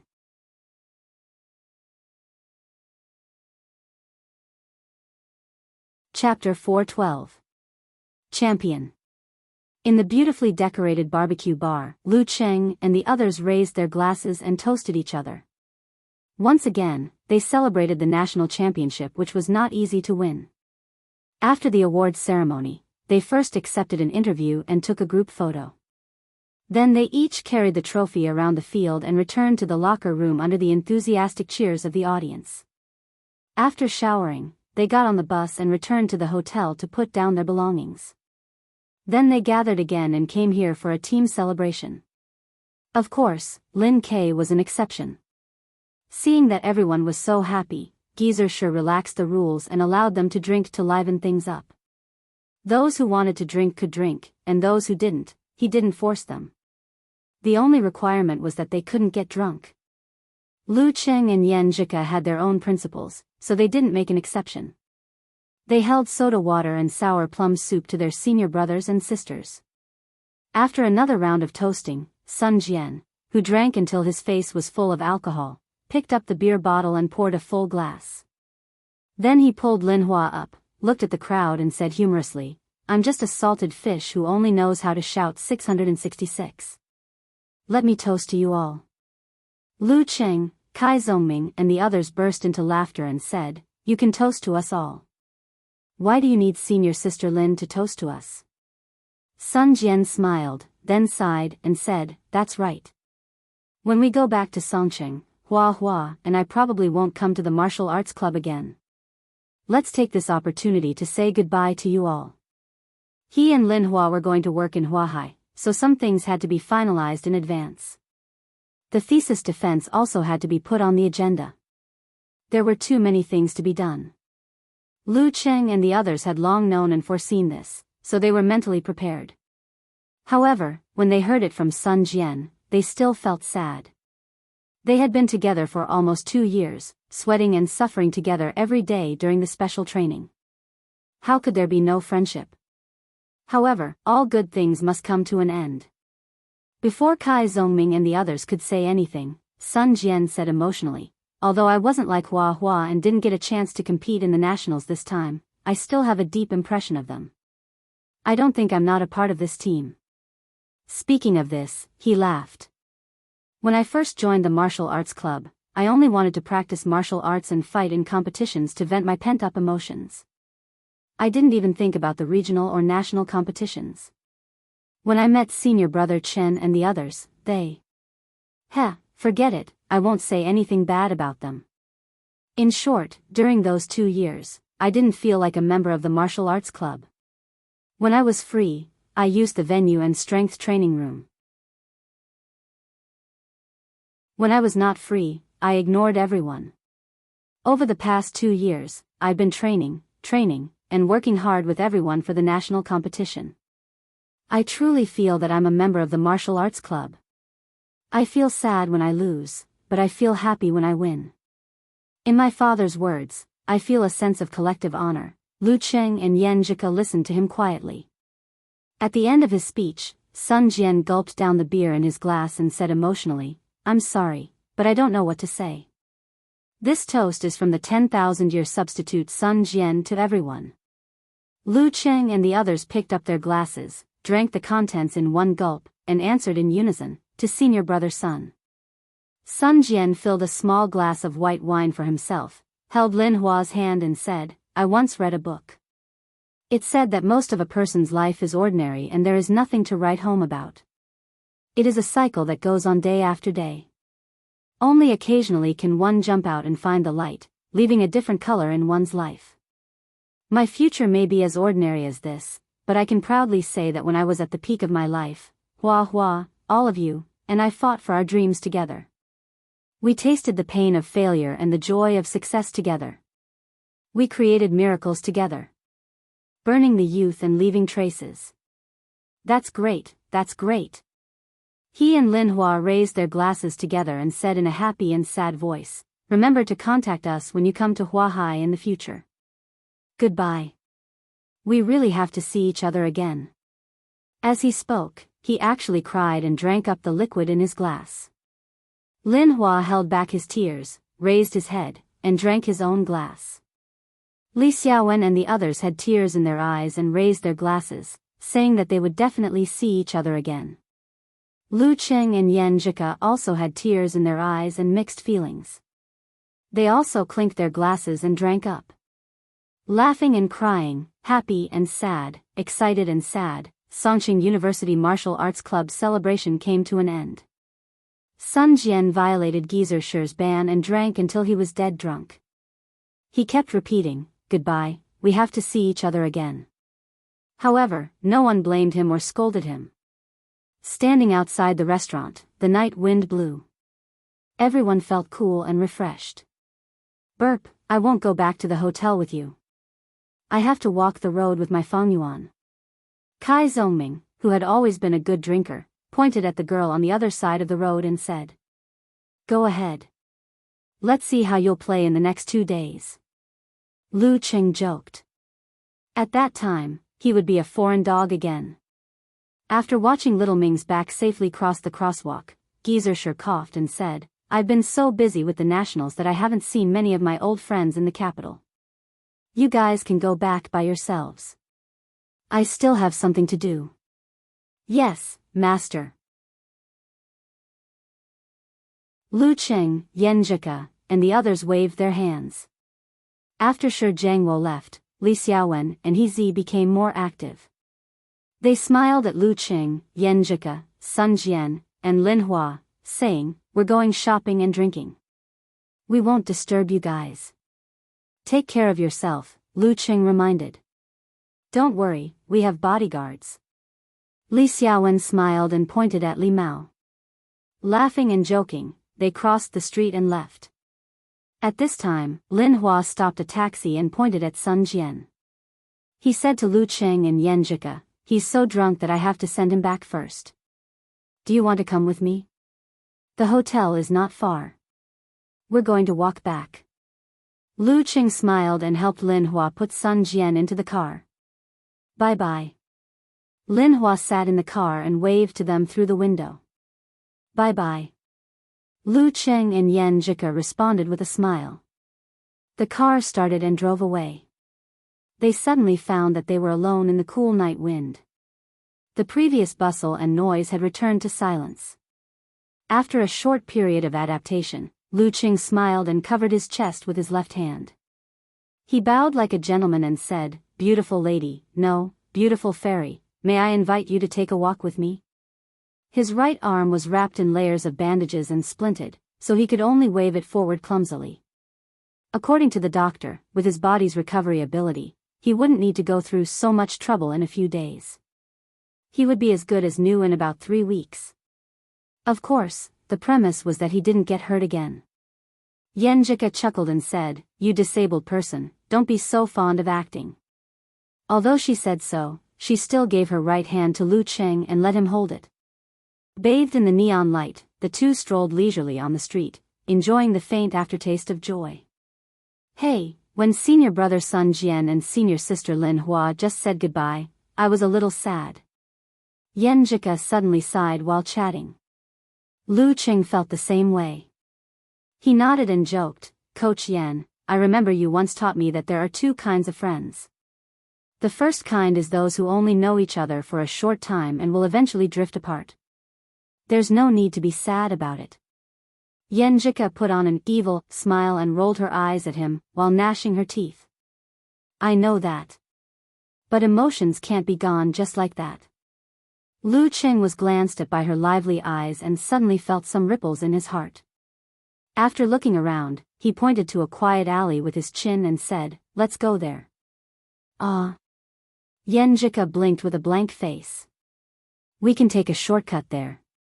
Lu Qing answered without changing his expression and pulled the girl to go there. Yenjika's face was full of confusion.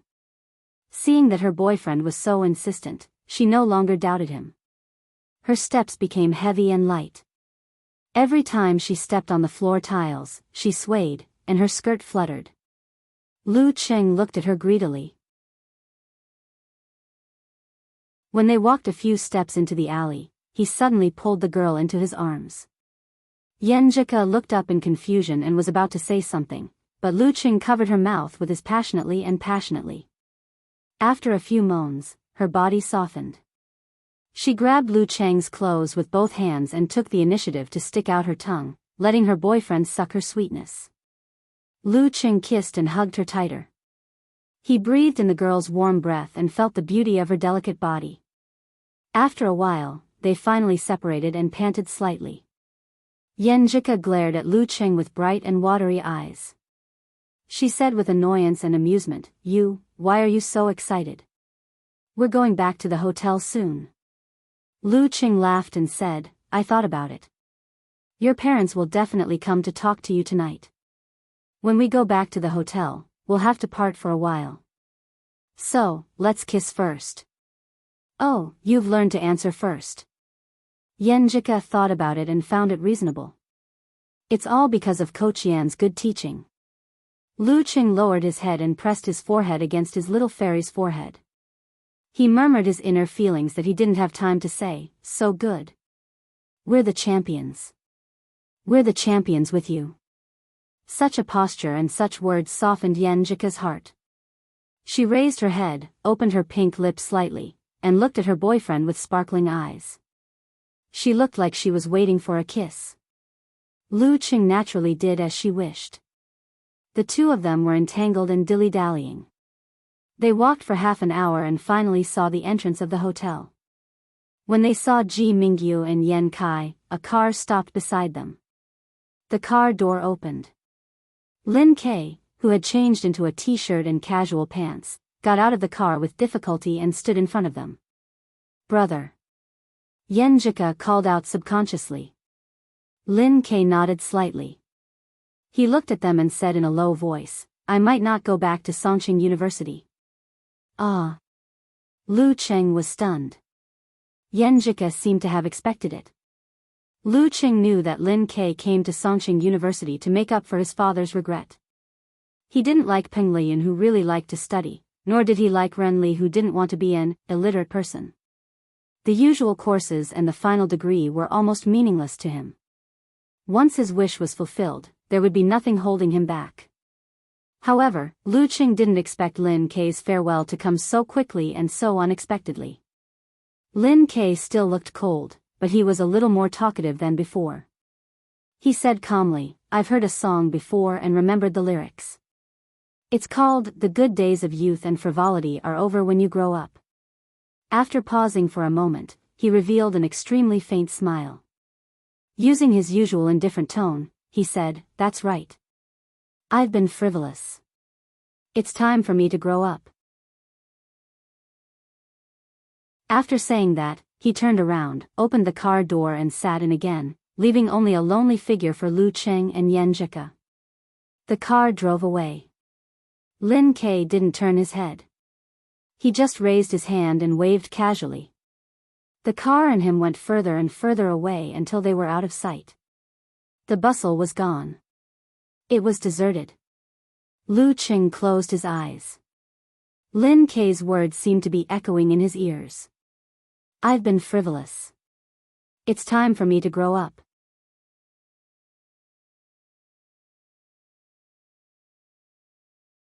Chapter 413. Lu Qing and Yenjika were silent for a while. They walked side by side to the entrance of the hotel. My brother must have been scolded by Grandpa for awakening his supernatural ability. Yenjika said faintly as they walked. Lu Qing sighed. He did pay a lot. Anyway, he won the championship and his wish was fulfilled. There's no need to argue with your grandpa anymore. As someone who had fully experienced high school, he actually did not lack the experience of parting and sadness. However, at that time, his mentality and worldview were far from mature enough. He was full of longing for the future and felt that meeting again was something that could happen often. His feelings for such things were more muddle-headed and not deep enough. But now, the more he understood, the more he knew, the more he cherished the days when everyone fought together, suffered together, and broke through together. He understood that there might not be a future for some people and some things once it was over. Therefore, he couldn't help but feel sad. Luckily, Lin K was my brother-in-law. In the future, he would also enter the pro scene, so they would see each other many times. It was just that it would be difficult for them to work together for the same goal like they had in the past 2 years. Yeah, but it's still so sad. Yenjika pouted and looked wronged. Lu Cheng was about to say something when he saw his father-in-law and mother-in-law coming out of the revolving door. He straightened his back and cleared his throat in a low voice. But he didn't let go of the girl's hand, as if he was saying something. "Dad, Mom." Yenjika called twice, her cheeks turning red, but she didn't retract her right hand. "Uncle Yen, Auntie G." Lu Cheng followed suit and didn't feel at a loss. Yen Kai looked at their clasped hands and nodded slightly in response to Lu Cheng's greeting. "Okay." He opened and closed his mouth, as if he wanted to say something, but didn't in the end. Ji Mingyu laughed and said, "Lu, how's your injury? Are you okay? You did a good job in the competition tonight. You surprised everyone again. Auntie, you flatter me. It's not a big deal. I'll be fine in a few weeks." Lu Cheng didn't show his eloquence or humor, but answered honestly. "Good. Take care of yourself. Sleep with me tonight. We can have a good chat. Let your father sleep on the sofa outside." Ji Mingyu looked at her daughter with a smile. "Okay." Yenjika nodded slightly and turned to look at Lu Cheng. "I'm going to my parents' place first." She paused, pursed her lips, tilted her head slightly and smiled. See you tomorrow." He waved to Yen Kai and Ji Mingyu and said, "Uncle, Auntie, goodbye. See you tomorrow." Ji Mingyu chuckled and repeated her daughter's words. Yen Kai nodded elegantly. Watching the family of 3 leave, Lu Cheng sighed to himself. The atmosphere between his parents-in-law was indeed awkward and subtle. Even he, who had seen such a big scene before, was quite reserved.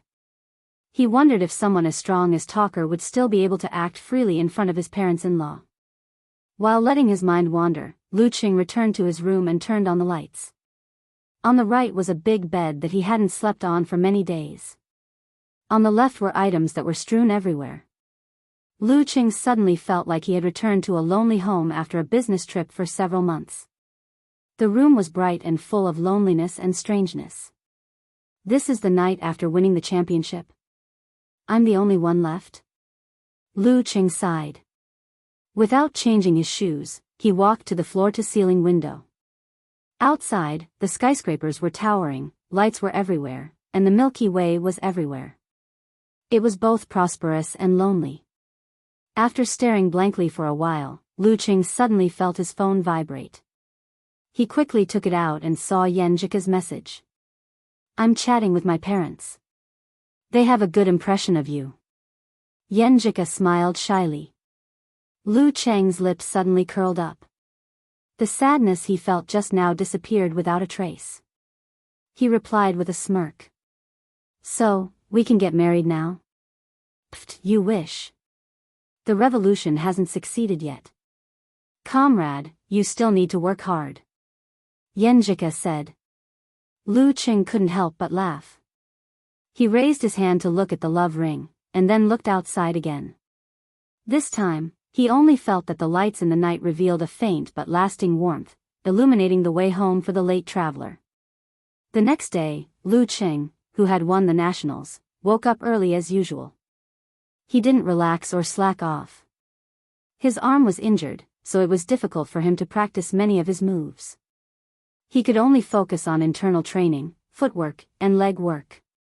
In the morning light, he turned and created wind, whistling as he wished. At 7:40 a.m., Lu Qing finished his usual training and returned to the hotel. He washed his body with difficulty. At this time, he, who was completely free, suddenly had some thoughts. He felt that the experience of winning the nationals last night was still so unreal and so dreamy. If the gold medal wasn't right beside him, he probably wouldn't have believed it. It hasn't even been a day and I'm already thinking about it. Lu Qing shook his head and laughed. Following the throbbing in his heart, he took the card, left the room, and prepared to take a taxi to the martial arts arena in the capital. Nothing happened along the way. The skyscrapers on both sides of the road were similar in every city. Lu Qing was in a leisurely mood. He looked around with interest and occasionally chatted with Yenjika. Unknowingly, he arrived at his destination. He put on a pair of plain glasses, put his hands in his pockets, and strolled to the entrance of the martial arts arena. In the surrounding square, the crowd that had entered and left last night had long disappeared. Even the ground was clean, leaving no trace of the previous battle. Passing by several men and women who came to open the door, Lu Qing's mood became extremely good. Even the outline of the tiles under his feet was pleasing to the eye. The entrance of the arena had been reopened. It was empty and sparsely populated. On both sides of the wall, there were posters of his confrontation with Peng Lian. Smiling, Lu Qing put his hands in his pockets and walked step by step to the arena. He found a place to sit down and softly looked at the place where the battle took place last night. He looked at the two children who were fighting with their fists and feet. Their moves were normal, but their bodies had yet to develop, and their strength was insufficient. Their footsteps were light, and they did not have any substantial power. Moreover, they had learned from the movies and television shows. Every move they made required a shout, and the fight was lively and lively. Hey! Be careful. Don't hurt yourself.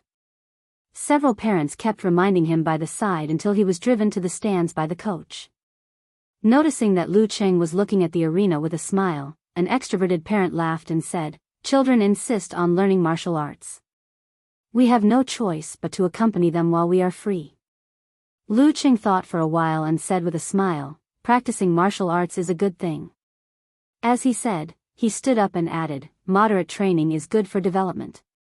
If not, it will hinder development." Ah. The parents looked at each other in confusion. Lu Qing did not say anything. He put his hands in his pockets and walked to the door. When he was about to go out, he looked back and looked at the familiar yet strange arena. Vaguely, from the perspective of a bystander, he seemed to see Lin Ke lifting the trophy, himself shouting to the sky, and Yenjika running to the arena, the corners of his mouth curled up as he turned around and left the place. Outside the arena, Lu Qing took out his phone, took a picture of the entrance and sent it to Yenjika. Ah, martial arts arena. Yenjika was surprised at first, and then she said angrily, "Why didn't you take me? Let's go together next time." Lu Qing said with a silly smile, "I just had a sudden impulse."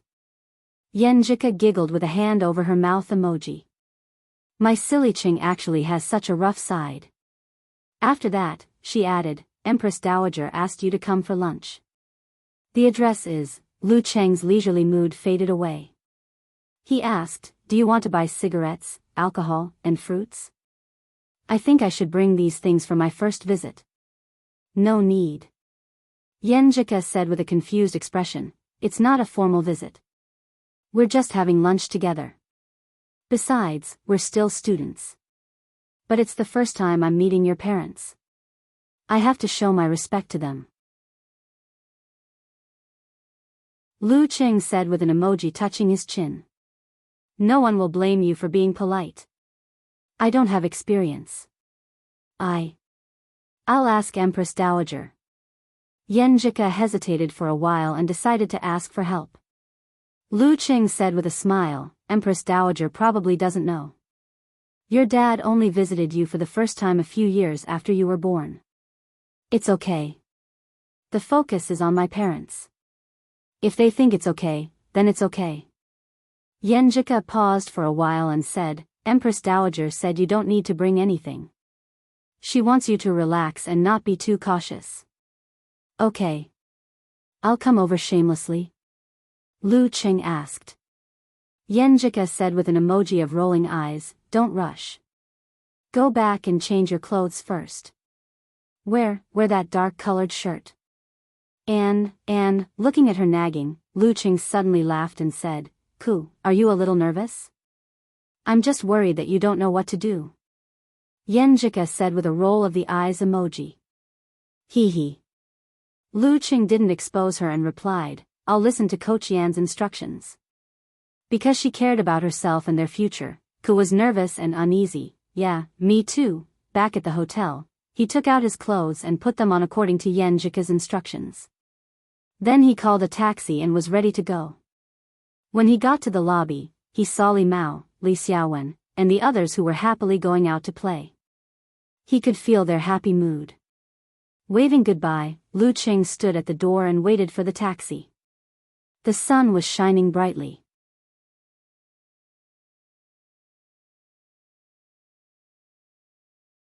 Chapter 4:14. The place for dinner was a courtyard without any sign. When Lu Qing walked to the door, Yenjika, in a white knee-length dress, was already waiting outside. Her beautiful black hair was blown by the wind through the alley, gently dancing in the wind. It was as beautiful as a picture scroll. Seeing her boyfriend, her eyes lit up. She stepped forward and helped Lu Qing to tidy up the collar and wrinkles of his shirt. She smiled and said, Don't be nervous. Just eat and talk. I wasn't nervous before. Now that you mention it, I feel a little nervous. Lu Qing deliberately made a joke.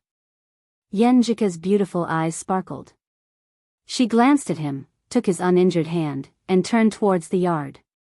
Let's go. Passing through the mottled gate, the vines on the flower rack, and the clear little pond, Lu Qing and Yenjika entered the row of houses on the east side, into the quiet and secluded warm pavilion, surrounded by the faint fragrance of flowers. A quaint square table was placed by the window. Outside, flowers were blooming, leaves were lush, and waves were gently swaying. Lu Qing didn't have time to look at the calligraphy and paintings hanging on the wall or the objects in the treasure pavilion. He cast his eyes on the square table and his father-in-law and mother-in-law. Hello, uncle and auntie. Sit down. Ji Mingyu smiled and pointed to the seat opposite Yen Kai. Okay. Lu Qing sat down with Yenjika. Just as the awkward and subtle atmosphere was brewing, Ji Mingyu said with a smile, in terms of the local cuisine of the capital, this one ranks in the top 5 in my mind. And the environment is more suitable. Hee hee, I prefer Shoshan food now. You should be able to get used to it. Actually, I'm not a picky eater. The ingredients are not exotic and the taste is not bad. I don't have a problem. Lu Qing responded with a smile. Ji Mingyu nodded. It's not a big deal to use the best ingredients to make delicious food. But it's a real skill to use ordinary ingredients to make ordinary dishes that people can't stop praising. The combination of the two, the best ingredients, and the real skill, makes delicious food. Like this one? Yenjika asked deliberately to liven up the atmosphere. With the domineering Empress Dowager taking the initiative to lead the conversation, the awkward atmosphere faded away. Lu Qing felt more at ease and answered all the questions in a well-behaved manner. Yen Kai didn't talk to him much. He just echoed Ji Mingyu's words from time to time, or glanced at Yenjika who kept putting food into her semi-disabled boyfriend's bowl. His heart ached for his daughter's thoughtfulness. Ku had really grown up, dishes were put on the table and taken away one by one. Lu Qing, who already had an inhuman appetite, was too embarrassed to show his true colors. He mainly chatted and ate as a supplement. Well, the dishes are really good, but the portion is not enough. Fortunately, the Empress Dowager ordered more than 10 portions. She is indeed a martial arts aristocratic family. She even paid attention to these details. He thought silently. At the end of the conversation, Yen Kai glanced at him, took a sip of tea, and took the initiative to ask for the first time. Lu, what are your plans for the future? Arrangements? Lu Cheng was stunned for a moment. Just as he was about to organize his words, Yan Kai added, your master has a close relationship with the military, so there must be some disputes in this regard. Do you want to take this path or play professional matches? Uncle Yan, I'm actually very afraid of death.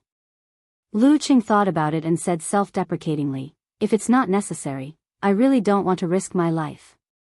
Playing professional matches suits me better. Yan Kai nodded slightly. Do you have any goals? To become a physical invulnerability expert? Yes, Lu Cheng answered honestly. First, all the martial artists I'm familiar with are all physical invulnerability experts. I hope to have the strength to challenge them and compete with them. Second, he paused and continued, second, because Ku's grandparents are both physical invulnerability experts. Yenjika's eyes curved into a smile and she bit her lip. She wanted to say something coquettishly, but because her parents were present, she forced herself to hold it in. Yan Kai seemed to be reminded of the past. He was suddenly touched. After a moment of silence, he said, not bad. Work hard. Although I consider myself successful in my career and have good self-control, every time I meet my parents-in-law who are physical invulnerability experts, I still have mixed feelings. Besides, most of Mingyu's business depends on the Ji family and the two physical invulnerability experts. Yan Kai didn't say anything more. Ji Mingyu changed the topic and made the atmosphere more natural again. In the end, she smiled at Lu Cheng and said, Lu, are you going back to Songqing tomorrow morning? Yes, the flight is after 10. Lu Cheng answered honestly. Ji Mingyu turned to Yenjika. Ku, come with us today. When we reach the capital, we have to visit some elders. Okay. Yenjika agreed in a crisp voice. After saying goodbye, she walked Lu Cheng to the door of the courtyard. That's it? Lu Cheng looked back and asked blankly. This was completely different from what he imagined meeting his parents-in-law. That's right. What else do you want to do? Yenjika blinked her eyes and asked him in amusement. Shouldn't you ask me about the details? Like my surname, my name, where I'm from, where I'm going, how many people are in my family, how many acres of land each person has, how many cows are in the fields. Lu Cheng answered in a joking tone. According to other people's experience, such meetings were always followed by interrogation. Pfft. Yenjika laughed. It's not like they don't have the means to find out your details. Even if they don't, they should ask me in private first. Who would ask you directly? That's so rude and embarrassing. Okay. Lu Cheng was relieved. Yenjika pursed her lips. Suddenly, she turned her head to the side and added, Empress Dowager is very, very satisfied with you now. She thinks you're talented and reliable. When it comes to being able to do what she says, she supports you. My dad can only accept it. Lu Cheng was delighted. He deliberately exaggerated, this is called the more a mother-in-law looks at her son-in-law, the more satisfied she is? In your dreams. Yenjika turned back and rolled her eyes at him, but her eyes were full of unconcealable joy. They chatted for a while before going back. Lu Cheng had nothing to do in the afternoon, so he relaxed. However, he didn't have a gathering with his high school classmates in the capital. He just chatted with them on QQ for half a day. At night, Chi Fong called him at around 10 o'clock as per her daily habit. She wanted to share with him how many congratulations she had received today. The next day, Lu Cheng didn't relax. He still went to the nearby park to practice. When he was about to finish, he suddenly found his master standing beside him with a wine pot. Lin Kei was caught back to Shushan's study. He probably won't come back. What's your plan? Geezer raised his chin. Without waiting for Lu Cheng's reply, he continued, I've helped your principal win the championship, and I've rested enough. You can barely finish your apprenticeship, so it's time to leave. Brat, do you want to enter the professional competition in advance, or what? Master is leaving too. Lu Cheng was in a trance, but the idea in his heart became clearer and firmer. He thought for a while and said, "Master, I've improved to my current level in 1.5 years. I'm leaving too quickly. This national competition has exposed many problems. I want to settle down for a year, and enter the professional competition when I've reached the inhuman stage." Well, this may be better. Also, Lin K is gone. You're gone too. If I leave too, won't the martial arts club return to its previous state? Yes, it's stronger than before, but everyone hasn't had time to grow up. It's likely that they won't be able to enter the division next semester. This will be a big blow to them. Besides, the students of Songqing University have finally supported us again. They must be very disappointed and sad if we suddenly return to the starting point. I think I want to stay for another year and lead the others. I'll leave when they grow up and have new blood. By that time, I'll be in my senior year and won't have many classes. Even if I leave early, I can still get a diploma. Geezer smiled, drank a mouthful of wine and said, "I knew it. You little brat, just lift your butt a little.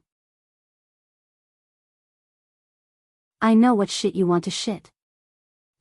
Suddenly erupting with superpowers is something that Lin K can do, and you will definitely choose to stay for another year. However, when the time comes, this old man has some things for you to do. What things? Lu Cheng asked in surprise. Things related to the 9 words formula and Emperor Yen Force. I'll pick some simple things for you to do by yourself. You'll gain something and also train yourself. We'll talk about it when the time comes, Geezer said seriously, which was rare for him. Because he didn't have the Emperor Yen Force that evolved from Zhu Rong Force, Lu Cheng's Frost Force didn't evolve into Ice Spirit Force in order to balance ice and fire. Okay. Lu Cheng suppressed his curiosity and didn't ask further. At this time, Geezer clicked his tongue and put his hands behind his back. Settle down well. Let's see how long it takes for you to reach the inhuman stage. After the training, the members of the martial arts club gathered and rushed to the airport to fly back to Songqing. Along the way, the others only knew that Lin K had returned to Shushan study to recuperate. They were very excited to return home in glory. Lu Cheng revealed to Yan Jika that his master was also leaving. Both of them were very sad. After getting off the plane, a school bus came to pick them up. Lu Cheng and the others returned to the new campus of Songqing University after a long absence. This time, the school bus stopped directly outside the martial arts arena so that they could put the Nationals champion trophy in the honor room first. On Monday, they would meet the principal to receive the commendation. After getting off the bus and walking to the entrance of the martial arts arena, Lu Cheng turned his head and complained to Yan Jika with a smile. Suddenly, it feels a little strange. While talking, the two approached the entrance. Suddenly, they were stunned. Because the inside was full of students. Students spontaneously filled the seats. There were thousands of them, both male and female. They were holding banners and shouting in unison in an organized manner, "We're here. We're the champions." The warm and surging atmosphere hit him in the face. Lu Cheng's heart suddenly settled down and unconsciously revealed a smile. We're the champions. End of part 2.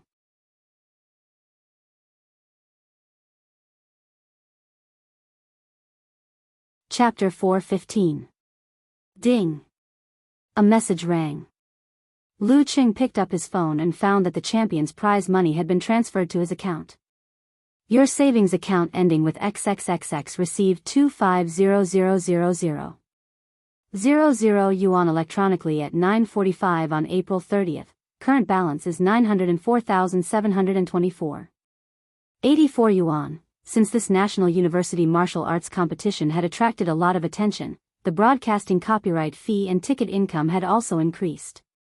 Every team that made it to the next round could get at least 500,000 yuan, which could be used to cover the transportation fee, accommodation fee for more than half a month, bus rental fee, and training ground rental fee. There was still some left over, which could be used to give some subsidies to the coaches and team members. If a team entered the top 8, they could get at least 800,000 yuan.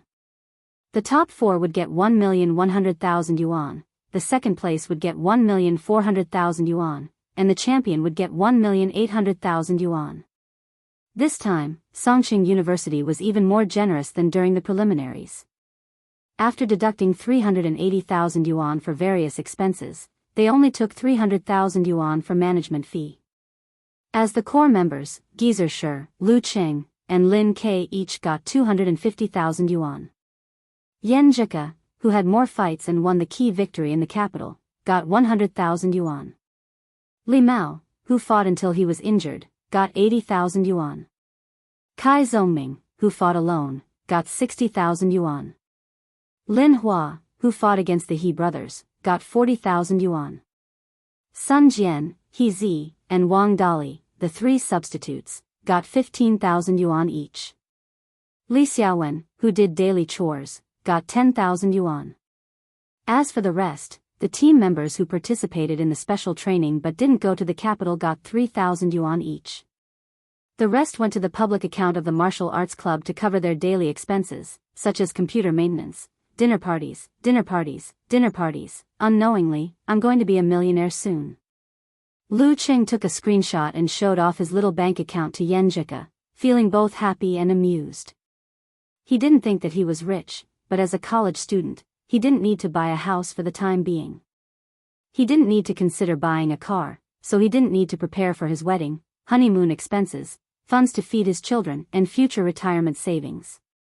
What's more, he could go to the ice god sex business and get some elixirs and ingredients every month.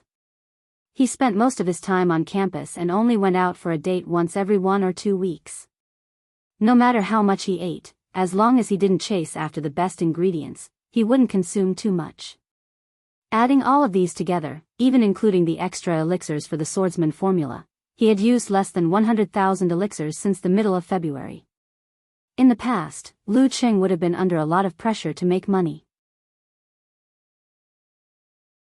However, with Wu Ting's father's endorsement contract of 700,000 yuan and the prize of the national competition champion of 250,000 yuan, it was inevitable that he would feel that no matter how much money he spent, he wouldn't be able to spend it.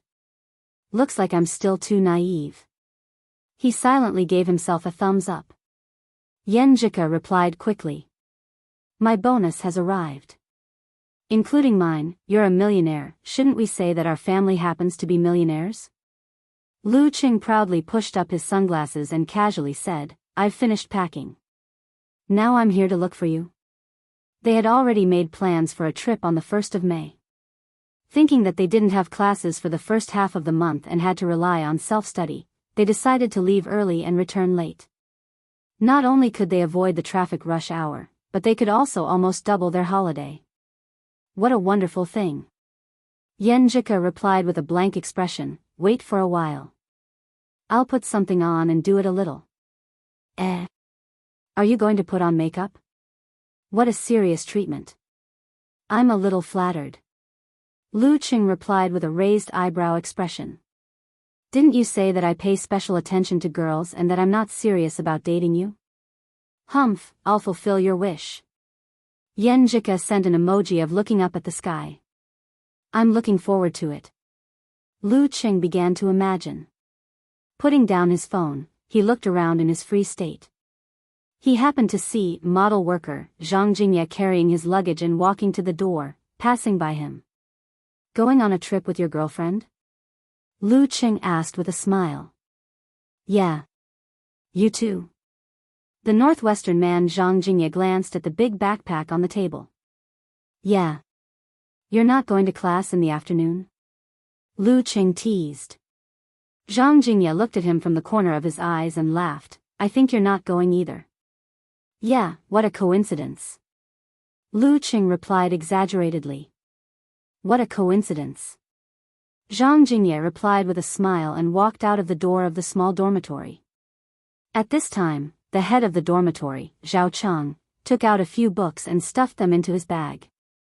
He joked, I'm envious of you guys who have girlfriends. I can only focus on class. Hey, Cheng, didn't you say that you wanted to make a move on an old classmate? Lu Qing asked curiously. During the winter vacation, Zhao Chang reconnected with a high school classmate who was also studying in Songqing. In the past few months, they had been chatting passionately. In the dormitory, he announced that he would seize the opportunity to make a move on her and get rid of the label of being single. Zhao Chang coughed twice and said with a blush, "I'm just thinking about it, classmate. You can't just think about it when it comes to chasing a girl. You have to put it into action. Don't be afraid of failure." Lu Qing first reminded him seriously and then snickered, "You'll get used to it if you fail too many times. Anyway, there's the Casanova next door. It's not wrong to ask for more advice." Zhao Chang suddenly sighed, "If I were half as capable as you, I would have made a move on her with full confidence. Since you said so, what else can I do? I can only reluctantly be proud of it." Lu Qing smiled and spread out his hands, "But then again, when I mustered up the courage to chase my coup, I didn't have much ability. I just used Piao Rou and that's how confident I was." He jokingly ran his fingers through his hair. Of course, to be honest, the substantial breakthrough in his relationship with Ku was because he had put her in his shoes during the Warrior Sage Challenge tournament. He had gone through a period of high-spirited and miraculous journey with her. He had also shown the qualities and potential that made the girl feel reliable. Mustering up the courage to chase was a necessary condition, but not a sufficient one. After all, there was no rule in the world that if you were to chase a girl, she would have to accept it. "You're right." Zhao Chang seemed to have just thought of this point. He seriously pondered and said, "Forget it. An elder used his own life experience to teach us that we should study more while we are young and grasp more knowledge in all aspects. We shouldn't waste our time on love." Lu Qing was speechless and watched Zhao Chang carry his bag and leave the dormitory. After playing with his phone for a while, he finally received a message from Yan Zhika. The girl said, "You can go out in 5 minutes." "Okay." Lu Qing quickly replied and carefully put his right arm through the strap of the backpack to carry his luggage. "I'd better wait at the door of Ku's dormitory for these 5 minutes." When he was about to step out, old Qiu Zhigao ran back with sweat all over his face and shouted, "Damn, I'm late, I'm late." He looked up and saw Lu Qing. He smiled and asked with expectation, "Qing, do you think it's possible for me to reach the amateur third pin before my senior year?" After almost 4 semesters of hard work, he sadly found that he was not cut out for studying. Although he had never failed a course, he was not in the top 20% of the class. He had not even won the lowest scholarship. No matter how hard he tried, he could not catch up. So he began to think about the problem realistically. He planned to pick up martial arts and get a certificate of amateur third pin, which would increase his chances of finding a job in his senior year. With your physique and strength, as long as you can hold more than 3 times a week, there's a good chance. Lu Qing answered pertinently. Qiu Zhigao suddenly beamed with joy. In his mind, Lu Qing was already a grandmaster in the martial arts circle of the university. If he said he had no problem, then there was no problem. "Okay, if you have time, please give me some advice. Feel free to tell me if you need anything." Old Qiu was in a hurry to go to class. He hurriedly packed his bag and ran into the dormitory bathroom to take a cold shower. Phew, everyone's college development is different. Lu Qing sighed and left the small dormitory with his bag. When he passed by the next door, he glanced at him casually and was suddenly stunned. Student Xiao Ming was immersed in his studies. Occasionally, he would write furiously and draft a manuscript. "Holy sh*t, what kind of blow did you get?" Lu Qing was shocked and blurted out. Kai Zhongming looked up and said grumpily, "What's wrong with studying hard? I haven't been in class for almost a month. I have to make up for it." As he spoke, he revealed a self-deprecating smile. "I didn't say it. My Fang Yuan said it. Then why don't you go to the classroom to study by yourself?" Lu Qing suddenly realized and asked subconsciously. "Is there a problem with studying by myself in the dormitory?" Little Ming asked in confusion. "Aren't you afraid that you can't resist the temptation of computer games?" Lu Qing laughed. Since mobile games became popular, I can play in the classroom if I want to. I don't care about appearances. Kai Zhongming answered righteously. Lu Qing clicked his tongue and said, but the atmosphere in the classroom is different.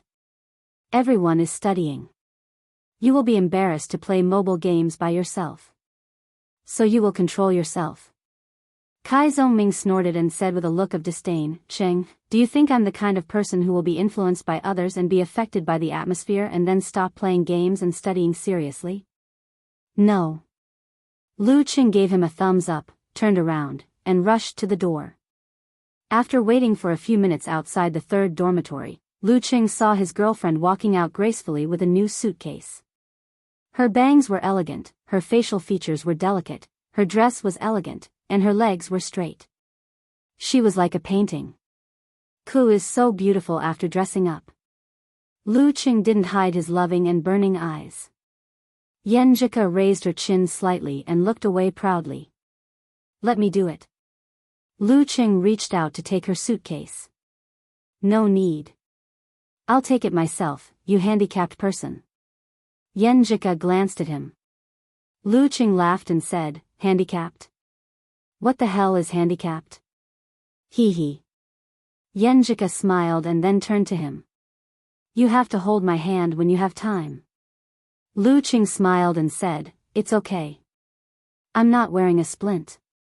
It's not a problem to hold a fairy's hand. Yenjika was about to say something when her phone rang. It was a call. My grandpa. She glanced at it and said to Lu Qing in confusion. Then she chose to pick it up. Hello, Grandpa. Hello, Ku. Ji Jianzhang's slightly old voice laughed. Bring Lu here on the 1st of May. Let me and your grandma see him.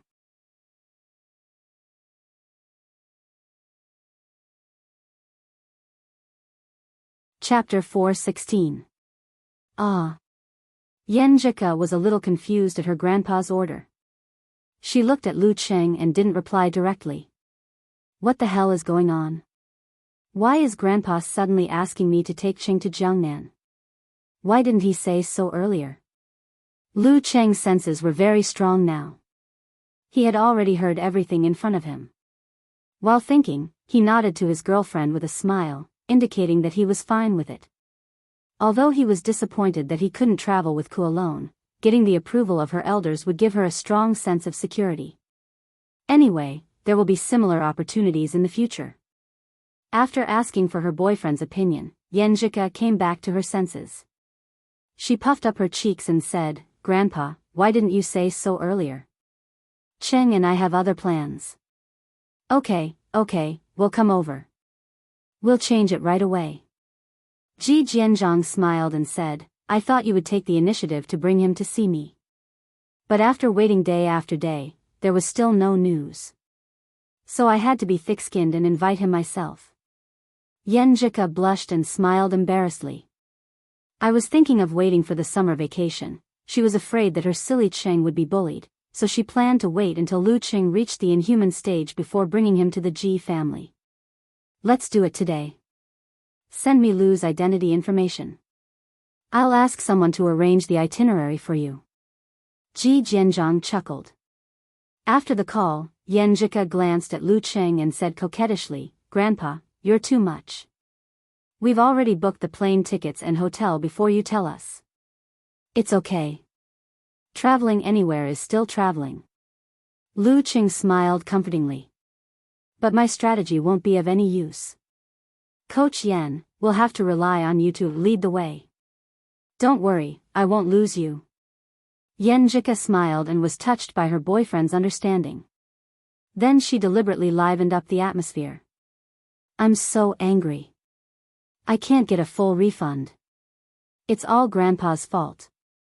I'll ask him to give you a big red packet. Red packet? Lu Qing asked blankly. It's a tradition in Jiangnan. Men and women who have confirmed their relationship, cough. Yenjika's cheeks were slightly red. She turned her head and said, when you visit for the first time, the elders will give you a red packet. It's a red packet from my grandson-in-law. Lu Qing concluded with a smile. To be honest, he was not nervous about meeting Yenjika's grandpa and grandma. In the eyes of the young people of his generation, the father-in-law and mother-in-law were directly related to the girlfriend. Naturally, they would pay more attention to it and feel more nervous. Grandpa and grandma didn't seem to have a big impact on them after a generation. As for the fact that he was a physical invulnerability expert, it wasn't like he hadn't seen one before. He didn't have a physical invulnerability expert backing him up. While they were chatting and laughing, Yenjika sent Lu Cheng's personal information to her grandpa and waited for him to coordinate. The Songqing University students around them had already cast their gazes on them and sent silent greetings. Some of them even plucked up the courage to ask for autographs. Since winning the national championship, Lu Cheng had been in the state of everyone in Songqing University. He had become the idol of many seniors, juniors, and classmates of the same year. Wherever he went, he would attract attention and feel goodwill. Just as he was considering the fact that the sun was getting brighter and the number of onlookers was increasing, he had to drag Ku to a cafe or other places to avoid the heat. Soon, a phone call came to her. He told her about several first-class cabins and asked her to choose. If she was still not satisfied, she could use Shushan Study's private jet and apply for a flight route. Let's take the 12:30 flight. Yenjika didn't want to bother others and quickly made a decision. Then they took the school bus out of Songqing University and arrived at the airport according to the original plan. However, the flight had changed, and the destination on the ticket was changed from the neighboring province to Jiangnan province. There was no delay and no delay. The flight took off on time. Lu Cheng drank the mineral water that was cooled by itself and casually chatted with his girlfriend. Ku, I'm thinking about a problem. What? Yenjika turned her head and looked at her boyfriend with clear and beautiful eyes. If, and I'm saying if, your parents and your grandparents are not satisfied with me and don't want you to marry me, what will you do? Lu Cheng asked with a smile. It was because Empress Dowager was satisfied with him and his father-in-law didn't object that he dared to ask this question. It was just a way for couples to communicate. Yenjika rolled her eyes and bit her lower lip with her white teeth. Her dimples appeared. Of course I'll listen to them. Ah. Lu Cheng was stunned. Ku, that's not the right answer. Seeing his reaction, Yenjika covered her mouth and chuckled, like spring water flowing out of a spring. In the end, she said, you're such a good liar. After joking, she pursed her lips and said while thinking, I'm the one getting married, not them. My opinion is the most important. If they don't object, I'm happy. If they object, I'll do what I want. As long as I have the ability to support myself and live a good life, other people's opinions are just decorations. I don't think the blessings of relatives are important. Empress Dowager didn't give me any blessings, but she still lived happily. I find that you are deeply influenced by Empress Dowager. Lu Cheng was delighted by her answer. You have a gem in front of you. Yenjika smiled and then asked, what about you? If your parents don't like me, what will you do? F***ck, asking about this kind of thing always brings me back to myself. Lu Cheng criticized himself in his mind. First, he complimented, my Ku is so cute, so pretty, so kind, and so sensible. My parents will definitely like you. He paused for a moment and said in a serious tone, my thoughts are about the same as yours. Yes, it's all thanks to Kochian's good influence. Also, maybe it's because I've grown up. I have the strength and confidence to not rely on my parents, and I can live a good life on my own. Therefore, their opinions are only for reference. I will be filial to them, but that doesn't mean that I have to listen to everything they say. Actually, in my family now, I'm pretty much the one who makes the decisions for me. This was a natural evolution of family status. As long as one's character was not weak, not stupidly filial, and was able to make a decision, after one's career had reached a certain level, one would almost always make decisions for his parents instead of them. Yenjika listened to Lu Cheng quietly, her eyes sparkling. But in the end, she burst out laughing. Cheng, I just thought of a saying. When you have a wife, you forget your mother. Hey, be serious. Lu Qing spread his hands helplessly. When couples were together, as long as they were serious about getting married and spending the rest of their lives together, they would inevitably fantasize about the future and discuss every aspect of their marriage life. Unknowingly, the plane began to descend and landed steadily on the tarmac. After taxiing for a while, Lu Qing and Yan Jika exited the cabin and walked towards the arrival hall.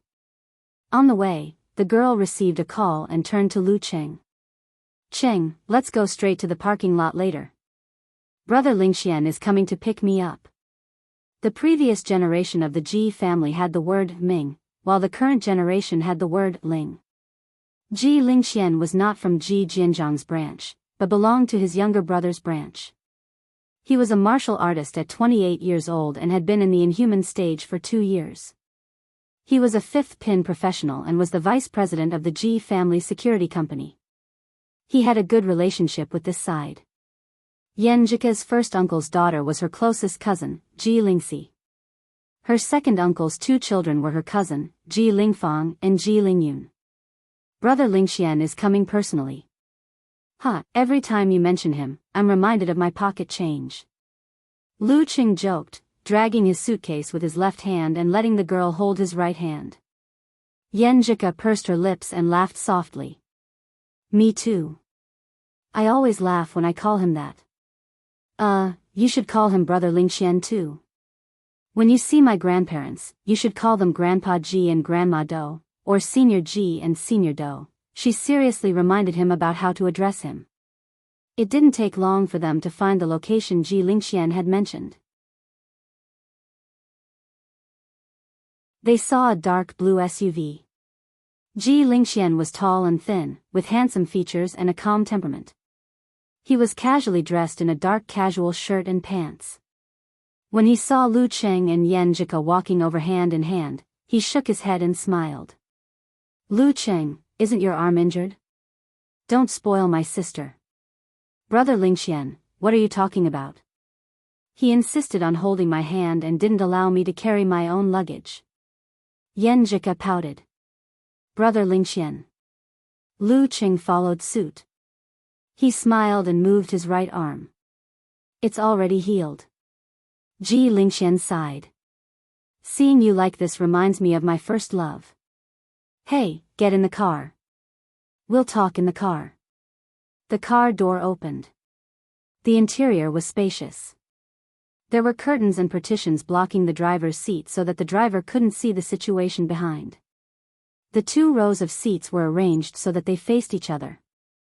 There was a bar counter and a small refrigerator around them. After putting down their luggage, Lu Qing didn't look around the car. He sat down with Yan Jika. Ji Lingxian plopped down on the seat opposite them. What do you want to drink? He smiled and pointed at the bar counter. I'm not drinking. I drank a lot on the plane. Yan Jika turned to Lu Qing. How about you? I'm not drinking either. Lu Qing shook his head. As they spoke, the car door closed. The car moved forward steadily and made silent turns. Ji Lingxian crossed his arms in front of him and laughed. Lu Qing, I'll call you Little Lu otherwise, we'll be too distant. I've watched your key matches in the university tournament. Not bad. Cool, you have a good eye. You're much better than I was when I was young. No wonder second grandpa invited you here. Speaking of this, he looked at Yan Jika and said, second grandpa did this in a hurry. Everyone was away for the holidays. I went to the south to do a security mission. I was so tired that I was resting at home. But I was asked to do this. I thought grandpa had it all arranged. That's good. Yan Jika was puzzled at first, but then she sighed in relief. This way, Qing only needed to see grandpa and grandma. It would be easier and less awkward. Her boyfriend would feel bad for her. What's good about it? Lingxi and Lingfang said they wanted to come back and meet the heavenly son of the era. Ji Lingxian snorted. Regardless of whether Ji Lingxian was being sincere or not, Lu Qing felt an inexplicable sense of vanity when he heard his words. He was secretly pleased. Along the way, Yenjika and Ji Lingxian were the only ones chatting. Lu Qing interjected from time to time, so he wasn't too reserved. When the car arrived at the Ji family's old house and entered the courtyard, Lu Cheng's breath caught his attention. Through the dark glass, he saw a thin old man with graying sideburns standing beside a flower stand. "Grandpa!" Yenjika jumped out of the car and shouted. Lu Qing followed and greeted him respectfully. Senior Ji. This was the famous, heaven-leaning sword. His aura was as deep as the sea. Ji Jianzhang smiled and nodded. He said to Yenjika, "Go in and meet your grandma." At this point, he turned to look at Lu Cheng. "Little Lu, accompany me for a walk."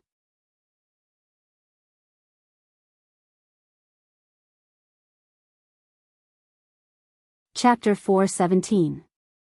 The scenery on both sides receded as the car sped along. Lu Cheng was a little scared and couldn't help but advise her, "You don't have to drive so fast." Yenjika glanced at him out of the corner of her eyes. She let go of the accelerator and slowed down. Blushing, she said with an embarrassed smile, "I saw others overtaking me and driving so fast, so I thought that it's okay to drive faster. Aren't they all the same?" Lu Cheng was dumbfounded as he listened. He carefully observed his surroundings, using his eyes to measure the details of his surroundings. "What are you thinking about?" Yenjika's right foot in white casual shoes unconsciously stepped on the accelerator again. Lu Cheng answered with a complicated expression, "I'm thinking about how to accelerate if something goes wrong, how to step on the brake, and how to resist the collision from the opposite side." Yenjika slowed down the accelerator again and didn't know what to say for a while. When they stopped at the traffic light, she asked with both annoyance and amusement, "Am I really that bad? I think everything went well except for the ignition at the beginning." "It's not about bad. You're not in the right state of mind. You can't always think about overtaking others and driving so fast. You have to control yourself. How can you not wet your shoes if you always walk on the roadside?" Lu Cheng was afraid that would have an accident when he was not with her, so he reminded her seriously, which was rare. Yenjika pouted, "Okay, I'll try my best." The green light flashed and the car started again. This time, she listened to Lu Cheng's advice and drove very steadily. Sometimes she wanted to overtake or speed up, but she realized it in time and controlled herself. "Where are we going for a drive?" Lu Cheng was in the mood to look at the scenery outside the car. He saw tall buildings and a river of lights. Yenjika smiled and said in a light tone, "I'll take you to see the night market in Linning first, and then we'll go to the river to get some fresh air." The capital of Jiangnan province was called Linning. Night market? What's it like? Lu Qing thought of the flea market in Shushan. You'll know when we get there." Yenjika kept him guessing with a smile on her face. The car turned left and right and arrived at a busy street half an hour later. At first glance, the street was as bright as day. Simple shops were lined up in 3 rows and meandered into the distance. Crowds of people and voices filled the air. With the help of the reversing radar and video, Yenjika parked the car with a sense of accomplishment. She held Lu Cheng's hand and walked into the night market. There were all kinds of cheap items for sale here, such as clothes and cell phone cases, as well as fragrant delicacies. Lu Cheng stretched out his left hand and put it on the girl's other shoulder. He pulled her to his side, separating her from the pedestrians who were rubbing shoulders. As they walked and stopped, Yenjika fully enjoyed the pleasure of bargaining. Although she was not interested in those things, she just wanted to experience life. She criticized Lu Cheng seriously, saying that he had never learned how to bargain. Every time he talked, it would be, "How much is it? 150. Can you make it cheaper? No, okay, give it to me," and so on. He never deviated from the basic principle. They started their business here. Now it's a national chain. But other than this place, they don't taste good. Their family started their business here, and now it's a national chain restaurant. But other than here, the other restaurants don't taste good. I think their other stores are good. Lu Qing asked with interest. I think their other stores are okay. Lu Qing asked with interest. That's because you haven't eaten anything good. While they were talking, the chicken was ready and put into a bag. They held hands and ate as they walked. They both thought it was like a student couple on a date. While they were talking, the chicken chops were ready and put into a bag. The two of them each took a piece, held hands, and ate as they walked.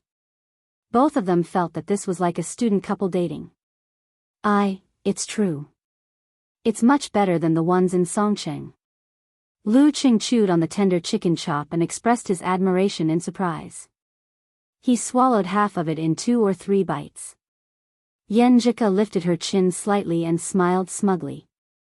I told you, but you didn't believe me. She took out her phone and let Lu Qing lean his head and body to her. They held the chicken and took a selfie. She took out her phone and asked Lu Qing to take a selfie with the chicken. She didn't like to take pictures. She didn't know when it started, but she, who didn't like taking pictures, started to like using this method to record the interesting things they experienced together. Snap! Yan Zhika pursed her lips and tilted her head, trying to portray a beautiful image. Lu Qing, on the other hand, didn't care. He laughed and said, "Ku, you haven't eaten much at roadside stalls before, right? Where did you get this place?" "My cousin, Sister Lingxi, brought me here once." Yan Zhika answered with a sweet smile. Sister Lingxi is indeed an experienced player. Lu Qing nodded in understanding. Ji Lingxi was the eldest daughter of the Ji family. She was 4 years older than Ku. She was born with great strength but didn't like martial arts. She wanted to study and be a manager. She was a professional 9th pin fighter in her first year and was still a professional 9th pin fighter in her 4th year. 2 years after graduation, she reached the threshold of the dance stage. She was a very playful person. She skateboarded, surfed, rappelling, sang, danced, traveled, took a cruise to the sea, collected bags, and so on. In addition, she was also interested in experiencing the different specialties of different places, exploring roadside delicacies, and interesting shops. She was the kind of person who could go to banquets and food stalls. They talked and laughed. They ate from the chicken chop shop to the end of the night market. They ate from one stall after another, all of which were certified by the gourmet Ji Lingxi. After a round, they returned to the car from the outside of the night market. Yan Zhika led Lu Qing to the riverside to take a walk in the cool night wind. The Ning River was wide and refreshing. The water blew on their faces, moistening their skin and soul. The girl held Lu Cheng's hand and walked beside the guardrail. She giggled and swayed as if she was still a little girl. It's late. We have to go back. She looked at her watch. We can stay out all night. Lu Qing instigated with a half-truth and half-lie. Yan Zhika rolled her eyes at him and mimicked his tone. Then you will be hunted down by my grandpa and grandma for 8 streets. Shivering. Lu Qing joked. It was his first day here and he had already abducted someone's granddaughter and stayed out all night. Was he asking for a beating or a beating? They opened the door and got into the car. Yan Zhika had just sat down. Before she could fasten the seatbelt or start the car, she felt her body tilted and fell into Cheng's arms. You. Just as she raised her head, she saw Lu Cheng's scorching black eyes. Having shared a bed and pillow intimately during the national competition, Lu Cheng had long been itching to make a move. Due to Yan Kai and Ji Mingyu's interference and other reasons, they hadn't been intimate for the past week. It was easy to go from frugality to extravagance, but difficult to go from extravagance to frugality. Yan Zhika closed her eyes, straightened her fair and slender neck like that of a swan, and gave in. Her legs were curled up on her side, and she was in the same position as her boyfriend. They were squeezed very closely together. Lu Cheng had observed the surroundings and knew that there was no one here. He kissed her passionately and let his hands move. He started from her shoulders, back and legs and gradually went deeper. Ku, this seat, can it be reclined? Lu Qing asked anxiously as he kissed the girl's ear. I can't do it like this. I don't know. You can search. Yenjika answered in a soft and confused voice. She didn't even know what she was talking about. Search at this time? Lu Qing didn't want to be distracted. He wanted to use force concentration to lean against her and knock down the seat. At this moment, a sharp ringing sound rang out, echoing continuously. Yenjika pushed Lu Qing away and glared at him with embarrassment and anger in her eyes. She pursed her moist lips, picked up her phone, and answered the call. Hello, Sister Lingxi. You're back. Yes, we're outside. I brought Qing to the night market. Okay, we're going back. Lu Qing laughed helplessly at the side. He reached out and helped Ku tidy up her clothes. Humph, it's dangerous to be with you. Yenjika sat back in the driver's seat and calmed herself down. She started the ignition with a blushing face. I haven't been intimate with you for a long time. Lu Qing adjusted his pants. Yenjika glared at him and bit her lip. It'll be fine after a few days. Anyway, I'm on my period tomorrow. As she spoke, she burst into laughter. I know. Oh, where's your aunt? Lu Qing changed the topic and asked about his aunt. She went to Shushan study to take care of my brother. Yenjika calmed herself down and started the car. The journey was smooth without any accidents. They arrived at the old house of the Ji family in 40 minutes. After parking the car, Lu Qing and Yenjika walked towards the main entrance. Before they could get close, they heard someone talking loudly inside. My 300,000 for a gram. It has a medicinal fragrance. It can cure many diseases. It's not as good as your Buddhist beads, brotherly. This string of prayer beads is made of ordinary materials. It was blessed by a senior monk from the Daxing temple and nourished by chanting scriptures every day for half a year. I was unlucky last year, so my dad begged for this string of prayer beads. It's hard to say how much it's worth. All right. Don't brag about it every time. Get one for each of us if you can. What the hell? Lu Qing was confused. This was a field he didn't understand at all. Yenjika glanced at him and said in a low voice, don't mind them. They like to play these games. It's boring. She turned the handle and pushed the door open. 2 men and 2 women were chatting in the main hall. Lu Qing recognized Ji Lingxi at a glance.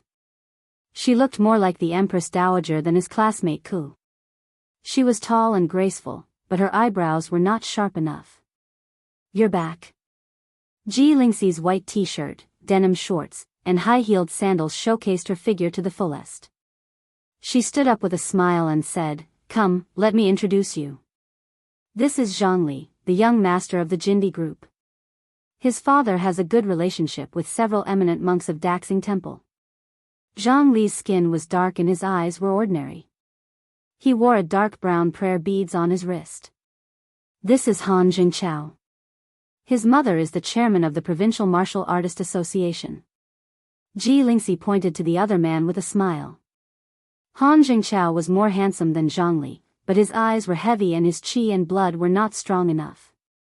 He was holding a green pendant in his hand. This is Guogua. Ku, you know her. We've had dinner together a few times. Her father is now independent. Ji Lingxi looked at the girl with long wavy hair beside her. Then she pointed to Yenjika and said, I don't think I need to tell you. My cousin Yenjika. A few guys wanted to pursue her, but they were beaten to the punch. Hey, Ku, introduce him yourself. Yenjika looked at Lu Qing and thought for a moment. The corners of her mouth curled up, and she said simply without adding anything. He's Lu Qing.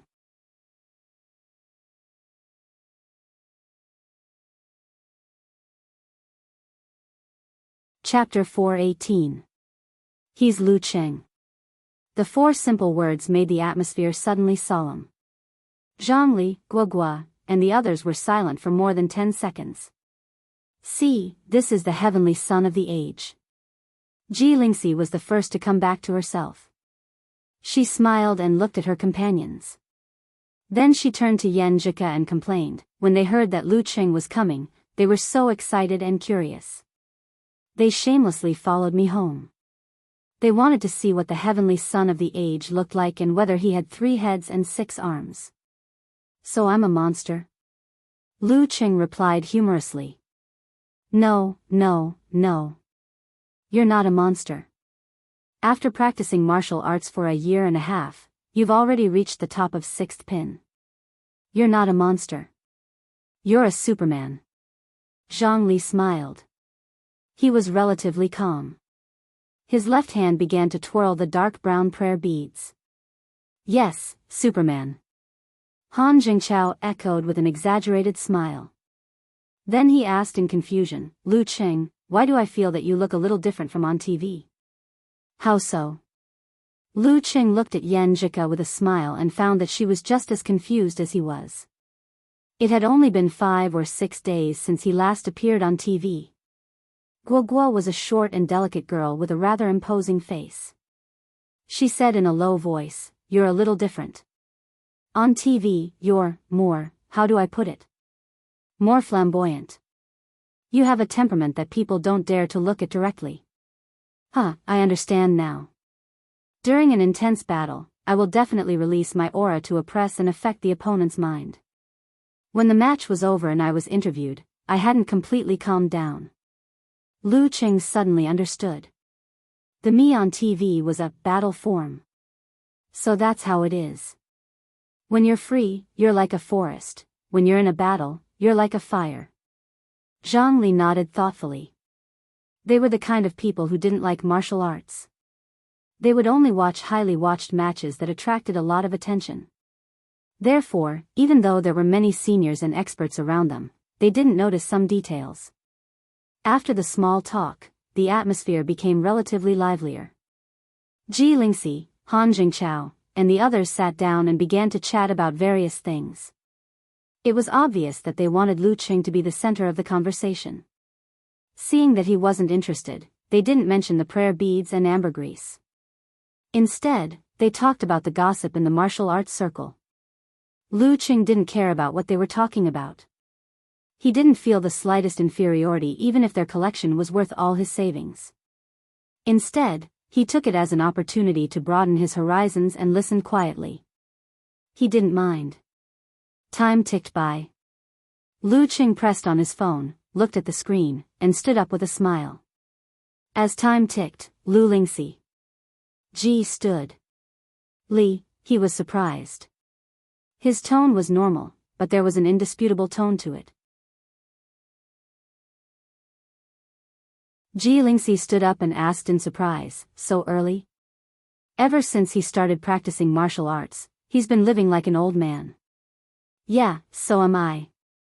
Yan Zhika explained for her boyfriend with a smile and thought of an excuse to get herself out of this situation. Zhang. Wei Sming, Qing said, Yan, Li, Qing, let's go fishing and enjoy the breeze. Oh, there are a few underground fights in the international waters. With the existence of referees, the arena matches were more than exciting, but not exciting enough. In order to satisfy their own desires and needs to vent, some tycoons would privately organize underground arena matches in war-torn zones and on the high seas. Arena matches without referees. If they really fought like this, even if no one died, there would definitely be a scene of blood splattering everywhere and bones breaking. It would excite the bestial side of humans. Of course, the fighters who were willing to fight in challenge tournaments to make quick money were not very strong. If there was a Dan stage, 7th or 6th pin fighter, they would have a guarantor and a chance to repay the debt. No need. Lu Qing looked at Yan Zhika and turned her down with a smile. Tomorrow, he would stay at home with Ku and rub her tummy. Today was one of the days left out in the travel plan. Fine. I'll look for you next time. With your listening skill, I'm sure you can catch a lot of fish. Zhang Li didn't insist. He left the Ji family's old house with Han Jingchao and Guo Guo and got into his SUV. He took off the dark brown prayer beads and put them on the gearshift. After a few seconds of silence, he asked, "What do you think?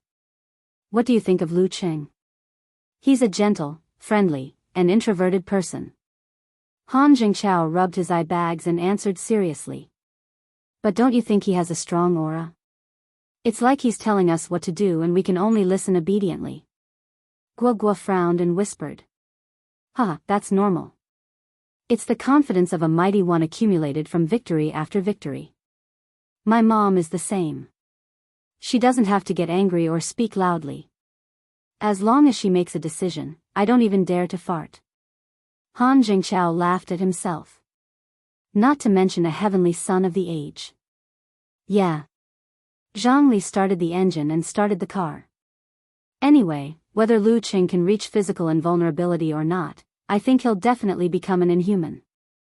Han Jingchao added, "We're not strong and have no interest in martial arts. It's good to make more friends like him." "Yo, I didn't expect young Master Han, who loves wine, cars, and women, to say something like that," Guo Guo mocked. Han Jingchao usually behaved like a typical rich playboy. "This is called being vigilant in times of peace," he replied, clicking his tongue. Zhang Li nodded in agreement and said slowly, "Since you have this understanding, it's not a waste of my advice. Why do you think Lingxi insisted on coming back today?" Sisterly love? Isn't that so? Guo Guo and Han Jingchao asked in surprise. Zhang Li chuckled. The Ji family is a typical martial arts family. Don't be fooled by the wealth and power of the outside world. Internally, strength is still the most important factor. Guo Guo interrupted him before he could finish. She played with her long wavy hair and said with a frown, "Uncle Ji's 4 siblings are very harmonious and close. That's because there are old masters and old ladies above them. Where there are people, there are conflicts. Where there are money and power, there are disputes." In order to have strong children to stabilize his foundation, Uncle Ji kept many lovers outside. Unfortunately, none of them turned out to be successful. He didn't dare to bring them home. Zhang Li sighed. Lingxi has shed countless tears because of this. Don't be fooled by her carefree attitude. In fact, she knows better than anyone else. She knows that she can't achieve anything in martial arts and doesn't want to fight for anything. She just wants to maintain her current status and lifestyle. Therefore, continuing to befriend Yan Zhika, who has a good relationship with her, is the most reasonable and practical choice. Especially when she has a really good boyfriend, the really good kind, although Lu Cheng had been dealing with the heavenly sons of the age recently, which made it seem like there were many young fighters at this level. In fact, there might not even be one in several provinces. At least among Zhang Li and Han Jingchao, only Lin Ke was slightly close to this level. In a situation where a high-ranked inhuman dance stage fighter could be considered as the upper class of a province, it was normal for the heavenly sons of the age who had a good chance of reaching physical invulnerability to be highly valued. Brotherly. Han Jingchao was dumbfounded. He couldn't help but gasp. "You've hidden your strength well." He could see things so clearly. Zhang Li sneered. "My family has a lot of people. If they were stupid, they would have been swallowed long ago. How could I be the young master?" Speaking of this, he sighed again. "I really envy Lu Cheng and the others now. They are strong and not afraid of scheming against each other. Anyway, I'm waiting for a chance to help him or be helped by him. Either way, it could improve the relationship between both parties." In the guest room of the Ji family's old house, Lu Cheng, who was under the nose of a physical invulnerability expert, didn't sneak into the bedroom. After washing up, he lay on the bed and received a call from his mother. After chatting for a while, Qi Fang said mysteriously, "Your brother has hit the jackpot recently." Huh? Lu Cheng was dumbfounded. Lu Yanwei really succeeded in starting his business? He didn't say anything about it recently. Erzi expanded his business to Shushan. He asked your brother to help and even gave him shares. Qi Fang gossiped excitedly. She didn't feel jealous because her son was very successful after all. Others couldn't catch up to him easily. Lu Qing was stunned and asked doubtfully, "Who's Erzi?" Qi Fang didn't know what to say. After a while, she said, "He's a relative from Qingfu's hometown. He often comes to visit your grandpa and grandma." "Ah, I remember. He's quite a nice guy," Lu Qing said perfunctorily. "You have no taste. How could you ask your brother for help? Didn't you see how many things he has failed?" Qi Fang insisted that Lu Yanwei didn't have the ability to start a business. "It doesn't matter. It's not us who will suffer losses." Lu Qing laughed. "That's true. Also, your dad got promoted recently. Fatty Guo put him in charge of the whole factory and even gave him shares. Qing, do you think it's because of you? You just won the national championship and Fatty Guo brought this up." "What's that idiom?" "What's that?" Qi Fang wasn't well educated. "It's the icing on the cake." Lu Qing added on behalf of his mother, "Fatty Guo is a nice guy. Didn't he help me in my hour of need?" "That's true. Anyway, if he really asks you for help, don't worry about us. If you can help, just do it. If not, just forget it," Qi Fang said with concern. "Yes, yes, yes," Lu Qing answered with a smile. When the phone was hung up and the surroundings were quiet, he sighed with emotion. As he made his name in the national competition and gained the reputation of the favored fighter of the age, everything around him was changing. Maybe it had changed before, but it was definitely not as obvious as it was now. Without him saying anything, the fate of his relatives and friends had changed. It was only now that Lu Qing truly understood what it meant to have a change in status.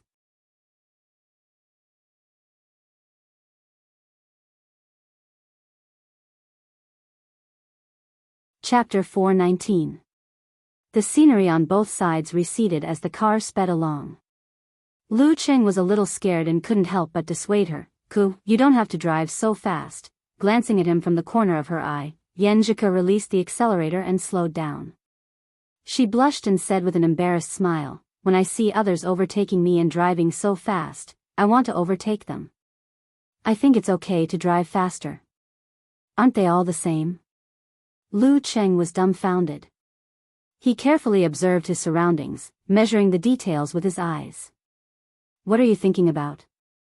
Yenjika unconsciously pressed the accelerator with her right foot in white casual shoes. Lu Qing answered with a complicated expression, "I'm thinking about how to exert force, how to brake, and how to resist the collision of the opposite side if there is a problem."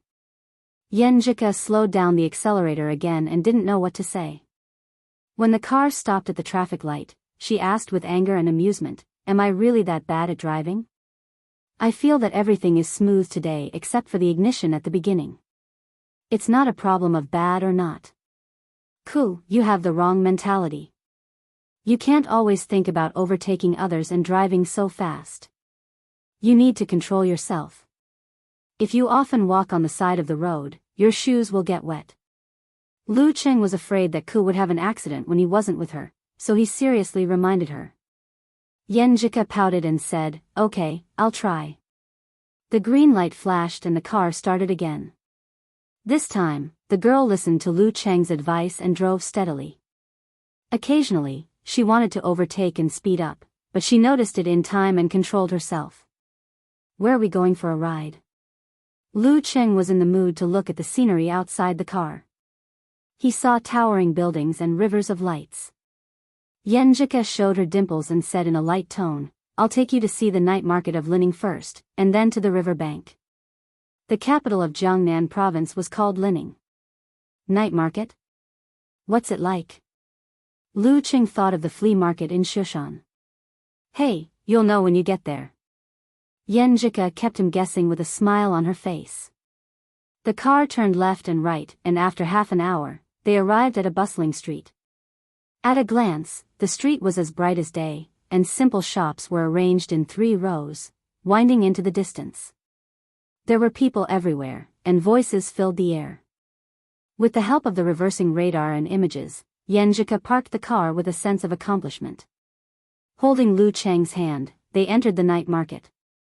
There were all kinds of cheap goods, such as clothes and mobile phone cases, as well as a lot of delicious food. Lu Cheng reached out his left hand and wrapped it around the girl's other shoulder. He pulled her closer to him, separating them from the pedestrians who were rubbing shoulders with each other so that they wouldn't brush against each other.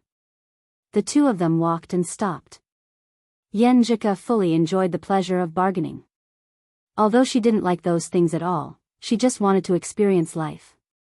She also sternly criticized Lu Cheng, saying that he had never learned how to bargain.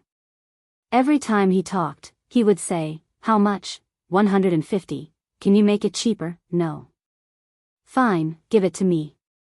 After strolling for a while, Yen Jika led Lu Cheng to a roadside stall and asked for 2 big chicken steaks. While waiting, she said, "Their family started from here, and now it has become a national chain. But except for here, the food in other places is not good." "Really?" "I think the food in other stores is not bad." Lu Cheng asked with interest. "That's because you haven't eaten good food." Yen Jika looked at her boyfriend with disdain, and then turned to sympathy. She laughed in a low voice and said, "Poor child, I can only take you to broaden your horizons." While talking, the chicken steaks were ready and put into a bag. They each took a piece, held hands, and walked while eating. Both of them felt that this was especially like a student couple on a date. "Hey, it's true. It's much better than those in Songcheng." Lu Cheng expressed his admiration and surprise while gnawing on the tender chicken steaks. He ate half of them in a few bites. Yen Jika slightly raised her chin and smiled with a little pride. "I told you, but you didn't believe me. Come, let's take a picture." She took out her phone and asked Lu Cheng to lean his head and body over. They held the chicken steaks together and took a selfie. She didn't know when it started, but she, who didn't like to take pictures before, liked to record the interesting things they experienced together in this way. Click. Yen Jika pursed her lips and tilted her head, outlining the beautiful image. Lu Cheng showed his true colors indifferently. In the end, he laughed and said, "Ku, you haven't eaten at roadside stalls before, right? Where did you hear about this chicken steaks?" "My cousin." "Well, Sister Lingxi took me here once." Yen Jika answered with a sweet smile. Sister Lingxi is indeed a veteran player. Lu Cheng nodded in realization. Ji Lingxi was the eldest daughter of this generation of the Ji family, 4 years older than Ku. She was born with extraordinary strength, but she didn't like to practice martial arts. She walked the path of learning and management. She had reached the level of professional 9th pin in her first year of college, and was still at professional 9th pin in her 4th year of college. 2 years after graduation, she had just touched the threshold of Dan stage. She was a very playful person. She did everything like skateboarding, surfing, singing and dancing, hiking, cruising, collecting and buying bags. In addition, she was also interested in experiencing the different characteristics of different places, discovering the delicious food and interesting shops by the roadside. She was the kind of person who could attend banquets and go to roadside stalls. Talking and laughing, they ate from the chicken steak stall to the end of the night market. They ate one stall after another, all of which were certified by the gourmet Ji Lingxi. They took a detour from the outside of the night market to the car. Yen Jika led Lu Cheng to the riverside, where the cool night wind blew and they strolled to digest the food. Ningjiang's blue waves were wide and spacious. Looking at it, one would feel refreshed and refreshed. The water rushed into one's face, nourishing one's skin and soul. The girl pulled Lu Cheng while walking beside the guardrail. She giggled and swayed as if she was still a little girl. "It's getting late. We have to go back." She looked at her watch, still wanting to continue. "We can stay out all night." Lu Cheng instigated, half joking. Yen Jika rolled her eyes at him and imitated his tone. "Then you'll be chased by my grandpa and grandma all the way to 8 streets. Shivering in fear. Lu Cheng joked. It was his first day in the house, and he was already abducting someone's granddaughter to stay out all night. Was he asking for a beating? They opened the door and entered the car from the left and right sides. Yenjika had just sat down, but before she could fasten her seatbelt and turn on the ignition, she felt her body tilting and falling towards the passenger seat. She was pulled into Chang's arms. You.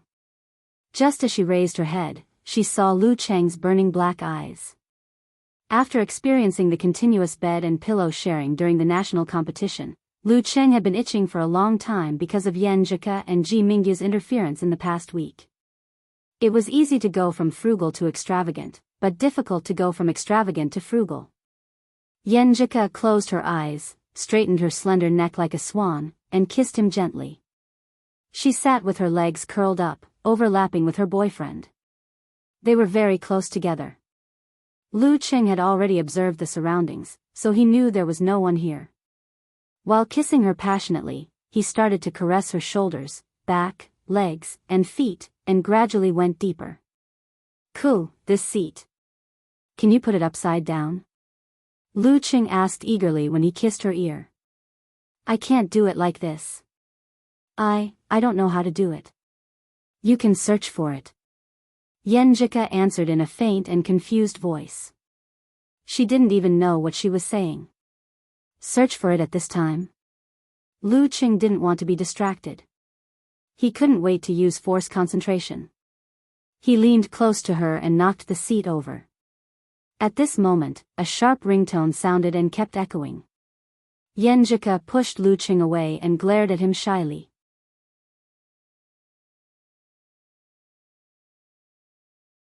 She pursed her moist lips, picked up the phone, and answered the call. Hello, Sister Lingxi. You're back. Yes, we're outside. I brought Cheng to the night market. Okay, we're on our way back.